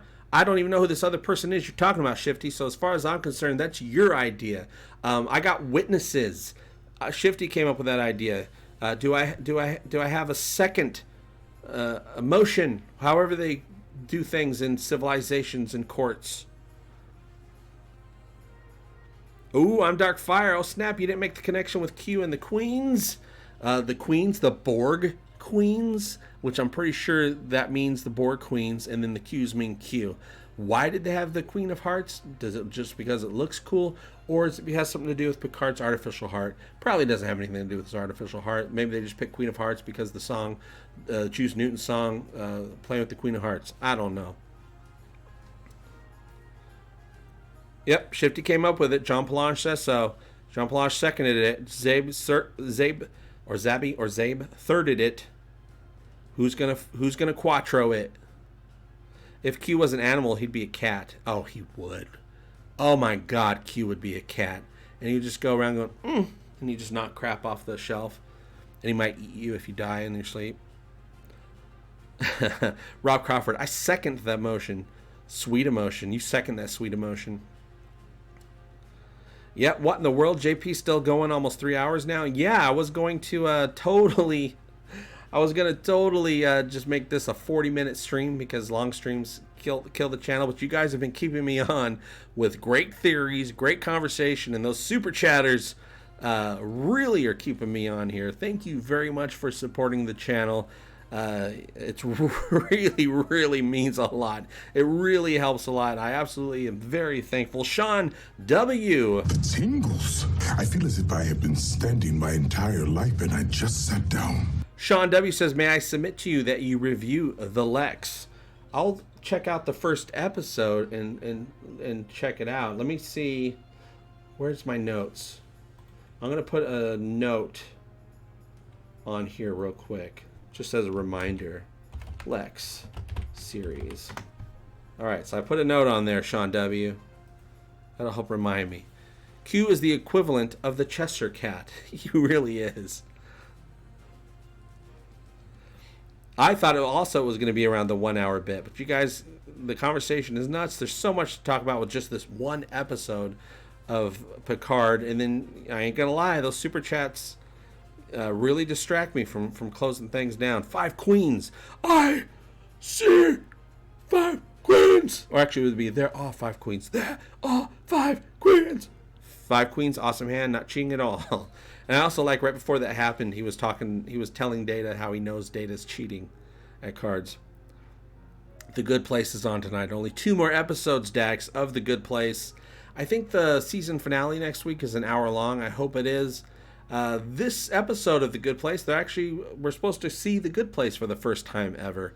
And I predicted in the first season, I don't know if this is true, but I predicted in the first season that The Good Place probably sucks and nobody would ever want to live there. So we're going to find out very soon. Jim Anderson, what? You ever see a picture of a caterpillar pupa? Come on. But it was the thought that counted. But it was the thought that counted. Exactly. It was the super chat that counted. Thank you very much, Jim Anderson, for supporting the channel. Jean Palange. Oh, wow. Sweet emotion.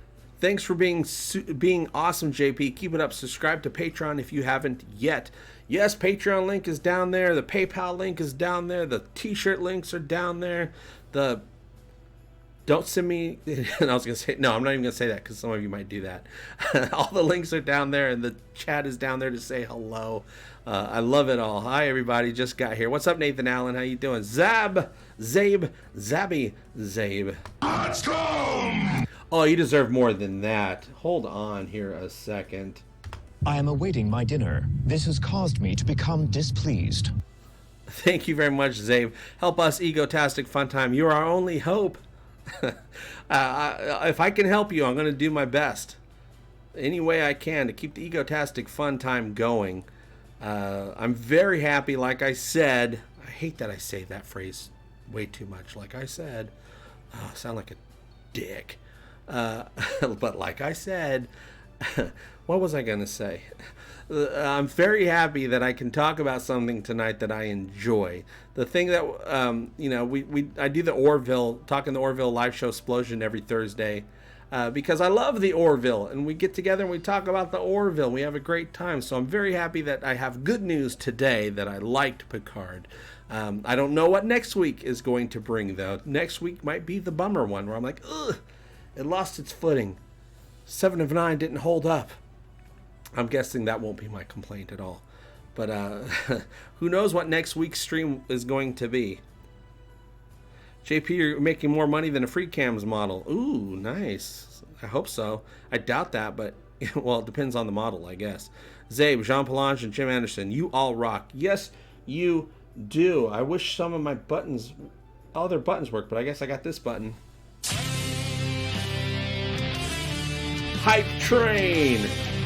Put all your hype into the chat right now. Let everyone know how much you love sci-fi. You love the Orville. You love throwing down bits. But if you don't, you love throwing down what's ups and thumbs ups and emojis. Let's keep the party going and keep Egotastic FunTime alive. The spirit of Egotastic FunTime, which is JP. I'm the Ego. You're the fun time. Tonight on I don't even know if it's still today. Yes, it's still today. We've been streaming for hours and hours and hours. And that's good.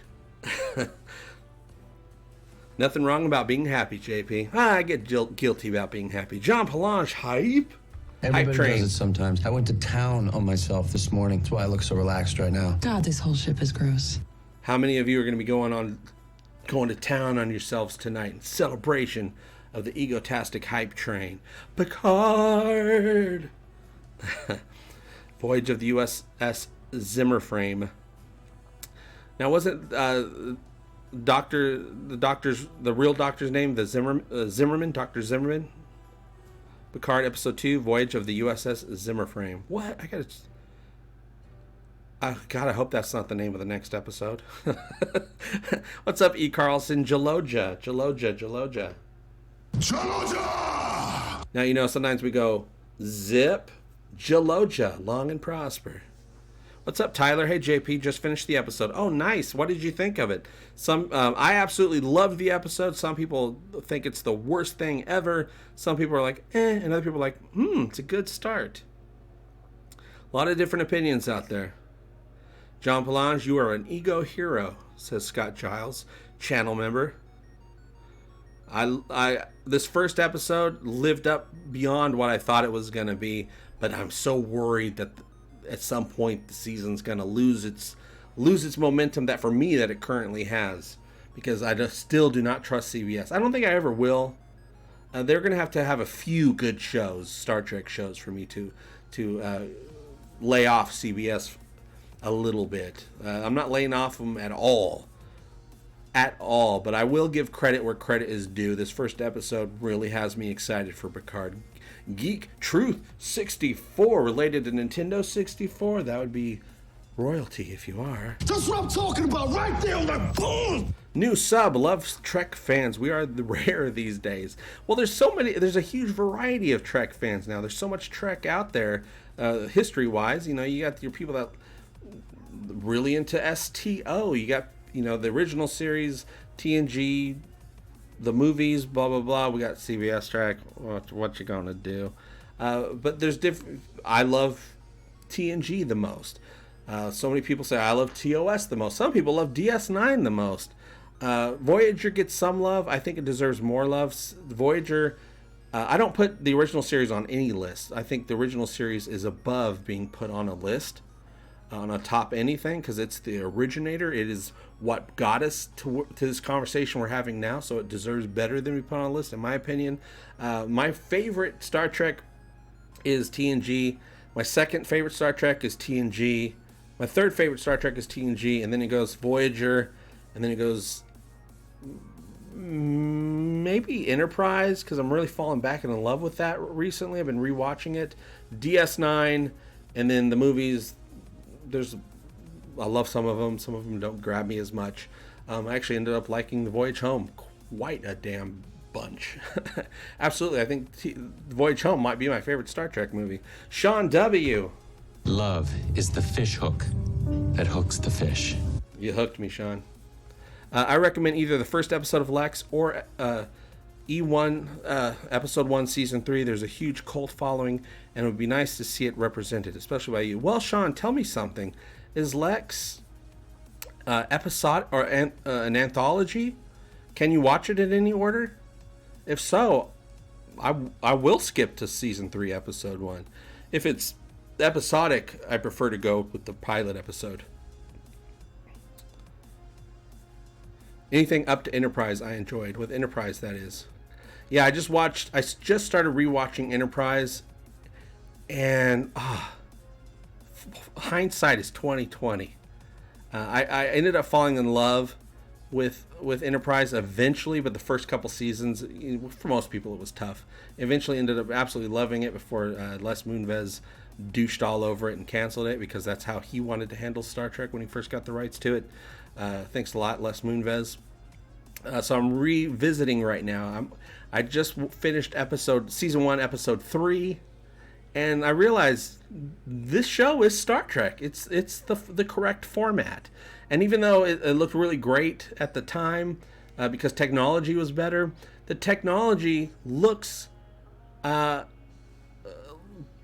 backwards compatible. The technology doesn't look as good and as fancy as like the TNG era stuff, but of course it looks better because it's real technology. But I'm like, okay, it looked like kind of like a little bit closer, a little bit forward technology of 2000, of the year 2000, 2001, or whenever that was. Whereas TNG, everything's like magical. Oh, boop, boop, boop, boop, boop, boop, boop. It was great. It was great. It was brand new technology as far as making a show goes, but they were able to make it look more archaic, I guess. So, and the episodes are fun. And there's a lot of times I've noticed that T'Pol was right. Archer was wrong to make certain decisions, and he should have listened to T'Pol. I'll listen to whatever T'Pol's got to say. Zabe says, thanks for saying that. There's lots of us out there. CBS wasted a lot of potential with this fandom. They really did. They did wrong by the fandom because they promised a certain thing. They made us think it was a certain thing. It's okay for it not to be the same thing that it was. It's okay to do some new stuff. But they undid stuff that we already know to be true, which you cannot do to any fandom. But most importantly, you cannot do that to the Star Trek fandom. We are the original hardcore fandom. You got Doctor Who fandom, but that's a little bit more fun. The hardcore keeping track of stuff fandom, that starts with Star Trek fans. You can't say you're doing a Star Trek and then it undoes stuff that we already know about an established timeline. You can do things differently. I'm totally up for that. This is, the 2000s. It's fine to update stuff. TNG was very different than the original series because it came out 20 years later. Or was it 30 years later? 20 years later, I think. Yeah, 20 years later. Audiences were different. Star Trek fans grew up and they wanted something different, or they saw things in a different way. But I remember when TNG came out, original Star Trek fans thought it sucked and that it undid everything Gene Roddenberry wanted Star Trek to be. I remember those complaints. So I disagree with those complaints, but those complaints are out again, and this time I don't disagree with them. Discovery undid a lot of things. So why not just do a show that undoes what Discovery did? There's nothing wrong with that. Come on, CBS. Send out that tweet. Just send out the tweet. Oh, you guys, we forgot to mention Discovery is in another timeline. Oh, okay. Thanks for letting us know. I'm not as mad at you as I was before, but I still don't like the show. But I'll look at it in a different frame of mind now. Maybe give season 3 a little bit more of a chance to be something I don't hate as much. Lex had this crazy episode where they forced people to be on and watch TV. Okay, it must be, if you responded to me, I missed it, but it must be an anthology series. I love anthology series. JP, are you surprised that CBS broadcast didn't show the premiere of Picard in prime time like they did with the premiere of Discovery? No, I'm not surprised at all. They moved on. It's been a couple years. Streaming has changed from when Discovery premiered. It's only been two and a half years, but the market has completely changed. Streaming is even more so the main way people are watching big new shows, right? So they didn't even Discovery for its previous 2 seasons when it was on CBS All Access, the streaming service. They had it come out at a prime time. They released it on CBS at the prime time during the Orville. I wonder why they did that. They always release it right in the middle of the Orville airing. But this time they said, hey, as soon as it's midnight, it's going on, because that's what all the other, well, maybe not Hulu, but that's what most of the other streaming services do. So it wasn't surprising to me at all. They kept up with current fads, current trends. Yeah, Enterprise 2020 hindsight. I really ended up liking the Vulcan storyline because the Vulcans were different in Enterprise. I'm like, this doesn't quite feel right. And then a couple seasons later, this great Vulcan storyline, and they explained why they were different. And it was a nice twist.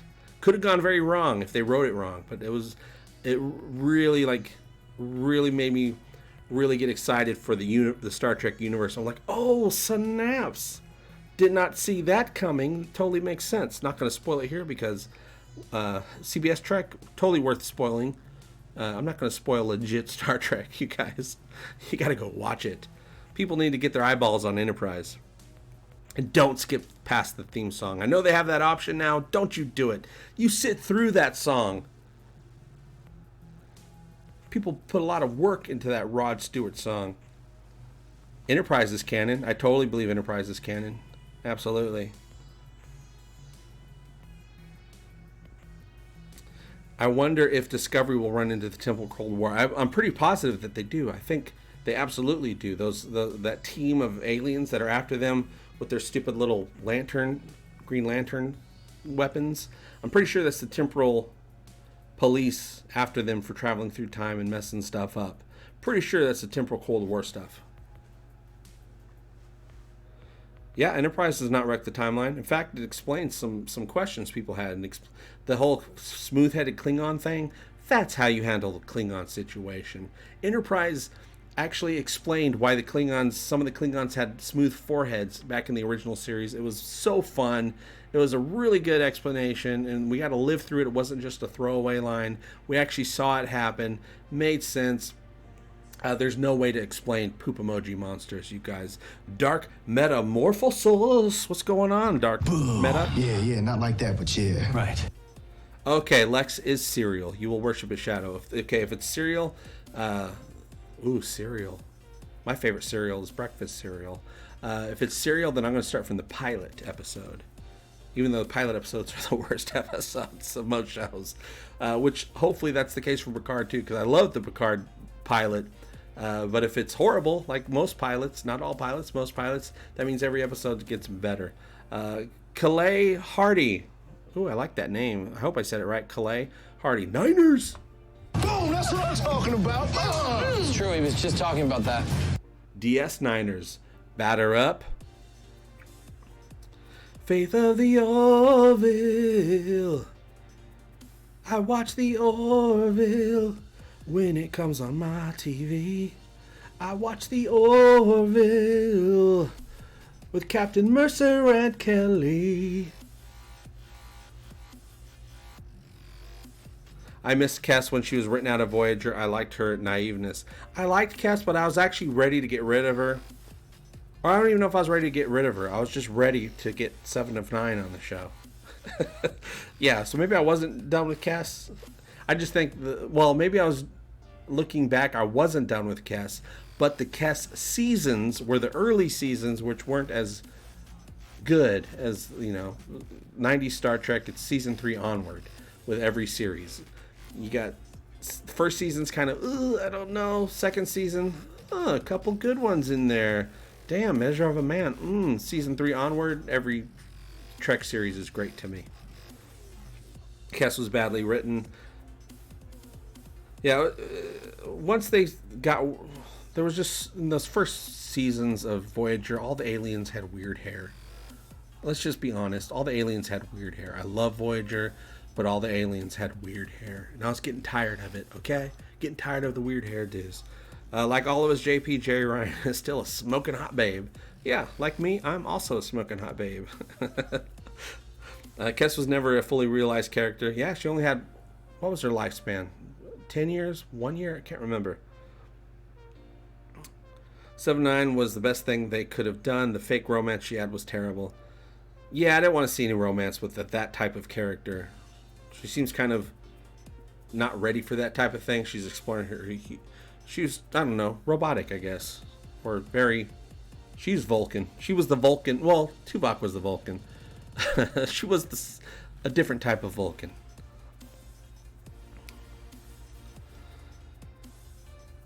Telepaths are a scary thought. Imagine strange women knowing your thoughts. Men couldn't even go outside, LOL. What men want. I'm dark. Yeah, well, when I was watching, I forgot all about this. When I was watching Nemesis last night, and they had that whole thing where the stupid Raymond could put his hands on Shinzon's head and then he had telepathic powers, so he can put Shinzon's mind inside of Deanna Troi so he can mind blast her. And I was like, oh my god, that's so dumb. I hate that so much. And then at one point, Deanna was like, I'm going to fight him back. I'm going to fight him back with my mind powers. Take this, jerk. Boom. So dumb. There was some dumb stuff that happened in legit Star Trek. Case in point, Space Dune Buggy. I'll take a Discovery shuttle any day over a space dune buggy. I want to see an ST political drama about the early years of the Federation as proposed before JJ Trek. I like that idea. It'd be a wholly different type of show. A little bit closer to maybe well, they wouldn't even do it like that nowadays. It'll be a little bit closer like a DS9 type show where you're in one place and, you know, they're figuring stuff out. But really, I kind of like the idea of like a ship being out there, and then the trials and tribulations of that ship kind of makes you realize what type of rules you need to put in place. Enterprise does that. There's a lot of trouble that Enterprise gets into that they don't know how to deal with it. They have no regulations for that. No one's ever come across this situation before, and the missions and the adventures that they have on Enterprise leads the Federation and Starfleet into figuring out laws and figuring out rules because of things that happen. What is it with modern Trek and the destruction of Romulus and Vulcan? Well, Vulcan exists in this Picard series. We haven't seen it yet. I don't know if we ever will see it. Did we even see any Vulcans? I don't even think we saw any Vulcans. I think the only Vulcan we saw was in that Children of Mars short trek, and I just assumed that guy was a Vulcan. But yeah, Romulus is gone.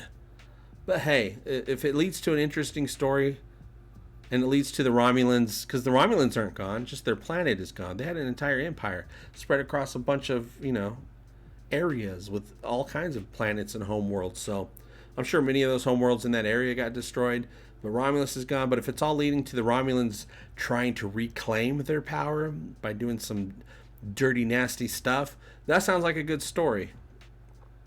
And so far, even though it had some really good action in the episode, it was mostly about the story and the characters. So I'm really happy if they're just keeping with the characters, keeping with the story, what's going on, then every once in a while throw in a little action to do, which I think that's supposed to be that's what they claim is the purpose, that there are some pew-pews once in a while, but they take a back seat to what's going on with the characters. And I'm all about that because I've always cared about the characters more than anything else. De Beaumont resident, Hart JP, when are you going to be the next live stream for Axonar? Working on it. I just talked with Alec yesterday. I'm just so busy right now with the Picard stuff, so hopefully, you know, in a week or two. But then I got to start getting ready for the Neo Show convention that I'm a guest at. I'm doing a panel about starting up YouTube versus starting up a podcast, and then I'm also hosting the Coronemic panel. So that's going to be a whole weekend. So hopefully soon. I'm just really busy. Things are going good again with the channel, not necessarily with making money or anything like that, but with views and exposure and things like that. It's just January. Unfortunately, you get 1 million views and you're not going to make much, but the channel's doing good again. At least the last few weeks it has, so I'm kind of excited about that. But I do need to get out there and do some Ubering this weekend to bring in a little bit of money, because the 1st is coming up. I gotta get that rent paid, you guys. Are we hanging out on Twitch tomorrow? I'm gonna try, Brian. I'm gonna try, because now I did my first impression review of Picard. It's Picard time down here. So tomorrow I really need to get up early, see if I can get a Picard video out dissecting some stuff that happened in the episode. I could probably do a couple videos on this one episode, which is good, because I don't want to cover every single thing in one video. Let's just take a little thing at a time and make multiple videos. So if I can get a Picard video out before 3 o'clock tomorrow, which I'm going to try my best to do, then yes, we will be back on the Twitch stream. I missed the Twitch stream yesterday because I was working on that Orville video that I put out yesterday, which, you know, there's a lot of stuff I had that took me all day to put out. So I was working on that. I didn't want to skip. I needed a video out, and there's an Orville thing, so Orville takes priority over everything. So unfortunately, I missed yesterday's Twitch stream, but we'll get back on it soon. Oh, thanks, Dr. Scott Giles. You seem happy, JP. That is heartwarming. Yeah, I'm feeling pretty good. I have something fun and new to talk about. The channel's starting to get signs that it's going to be okay as long as I keep this up. I'm excited to get the work done that I need to get done. Got some cool stuff coming up in the future, things to look forward to. So yes, I am feeling much better. So thank you very much, Dr. Scott. Uber Eats. Dark metamorphosis. A fractal extrapolated from one positron. It could have ended up as anything. The chances it could be like the real data are 1 trillion to 1. Yeah, there's no data. There's no data in this. It's not going to ever, it shouldn't ever evolve into data, but it is the essence of data. Just like you have the essence of your parents inside of you, get a little bit of their qualities. That's what's going on in this situation. This is Data's daughter. Data knows nothing about this daughter. He didn't create the daughter. This is something Bruce Maddox from The Measure of a Man did. He created Dodge and the twin as Data's daughters. He used the essence, what little they had. They only had little fragments of Data's memories. They all got lost. B4 could not hold them. B4 was inferior. Didn't have what it takes to hold on to those memories. So most of it was lost, but they did get some. They scraped up a little fragments, a little positronic midi-chlorians, and he used that to make the Dodge synthetic, lifelike, flesh and bone synthetic. So just like, you know, a parent, you got your mama's nose, your farts smell as bad as your dad's. It's that type of thing. How's Uber driving in the harsh winter weather? It's not so bad because the weather's not so bad, but I haven't been doing Uber that much the last couple of weeks. Hardly at all, because I've been so busy doing stuff for the channel. But now it's been a few weeks. I need to raise up a couple bucks before I get to the first of the month, just to be sure that I got everything I need for the bills and everything I need for that little thing called rent. And, you know, doing a few days of Uber should help me with that. And you guys have been helping me with that too. Neither are holograms. Look it up. No holograms. Now, we did see a hologram. In this episode. The hologram's name is Index, and she's just that. She's just an index. Picard goes to the Starfleet Museum, and they just have a hologram there. Totally makes sense. This is exactly what they would do. They have a hologram there that is basically like your little Alexa. You know, she just, hey, I need to find this. She's like, oh, well, go over there and find it, jabroni. And that's what she does. So that was kind of cool. They didn't go overboard with a bunch of holographic stuff. They just had a hologram there that made sense. But I expect we'll see some more holograms going forward, as we should. TNG was flush with holograms. Hopefully we'll see the Doctor at some point. He's a hologram.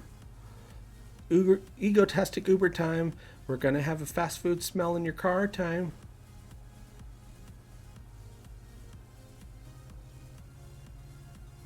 But a positron is not a cell or anything of that sort, is not alive. Exactly. This is not making a living thing. It's just using that little seed, that little positronic seed, to build upon and make more positrons that, you know, duplicate and turn them into other things and make a synthetic thing. It's all Bruce Maddox secret work that we don't understand yet because they haven't explained it yet. This is different than Dr. Soong's. Inspired by Dr. Soong's, but it's a whole other thing that Dr. Soong has not done, because we have to remember that Bruce Maddox's work after the Measure of a Man episode from season 2, he did not get his hands on data. He was not able to fast track his research. He was sent home without data at all. Data was an individual, but they said, yes, go. Data said, go, continue your work on trying to make androids and synthetics and all that stuff. And then when you are ready, I'll help out a little bit. That never happened, I'm assuming, because Data got exploded. That was part of the plans. But Maddox has been working on making androids this whole time, but he never got close to anything as good as Data. But apparently, once they got their hands on B4, he was able to fast track a little bit. B4 was not good enough. B4 is not a Data, and they said we were never even be able to get any. We were never able to get anything as good as Data, or even as good as B4. Really, nothing sentient at all. But apparently, there was the ban on synthetics in 2389. Maddox left. I'm assuming that Maddox went and sought help from the Romulans who had control of that Borg cube. And in working with the Borg technology and the work that he already has, the android technology, he was able to combine them to make a new thing, a flesh and blood synthetic that is even more advanced. Because if you think about it, we know that the Borg already had this technology. When the Queen had Data in First Contact, she was able to turn his arm into skin. He had real skin, and it was reactive and everything. She blew on it, and he was all like, "Oh, I'm proficient in many ways of knocking boots with you, Borg Queen." So it's a combination of the two. I'm predicting. It seems pretty obvious at this point. Both technologies were used. Maddox did that. I don't know what happened to Maddox. We will find out. Is he alive? Is he dead? Is he going to be a cameo? He's dead, and we're going to find his work, and we're going to have to use his work to piece everything together. How far is the Federation in this? Is the Federation not in this at all because they've been not paying attention to everything like they should be doing? Or does the Federation have their fingers in this little secret plan as well? We're going to have to wait and find out, but I'm pretty sure we are going to find out in season 1 of Star Trek Picard. All right, you guys, it is getting late. We've been here for hours. I've never done a stream this long on YouTube. YouTube does not like this, but I want to thank you guys for supporting the channel. Thank you guys. Is Dave's mother still alive? Somebody asked that. I don't know. I'm going to have to go back and go to Memory Alpha and check that out. But I want to thank you guys for supporting this channel, clicking on the stuff below, becoming an official channel member by clicking the join button, the Patreon, the PayPal, the views, the love, the egotasticness that you are. I'm the ego, like I said. I said the damn phrase again. Damn it, JP. But you guys are the fun time. And if we're going to end this right now, we're going to end it right. So, okay. That's it. That's all I wanted to talk about today, and I talked about it.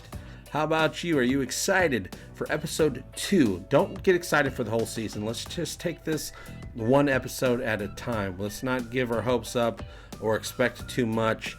We had a great episode right out of the gate as far as I'm concerned, but I do want to know what you thought of the episode as well, because there's different types of Trekkies out there with different opinions, and that's okay as long as at the end of the day we don't go to bed angry and we wake up eating cellular peptide cake together, or whatever you want to do. Whatever Deanna wants to do.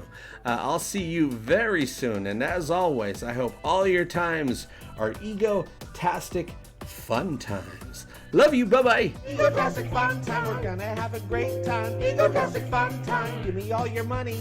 Give him all your money. You will find it funny. Just give me money. With mint frosting. I love money. Give me all your money. Give me all your money. Give me all your money. Give me all your money.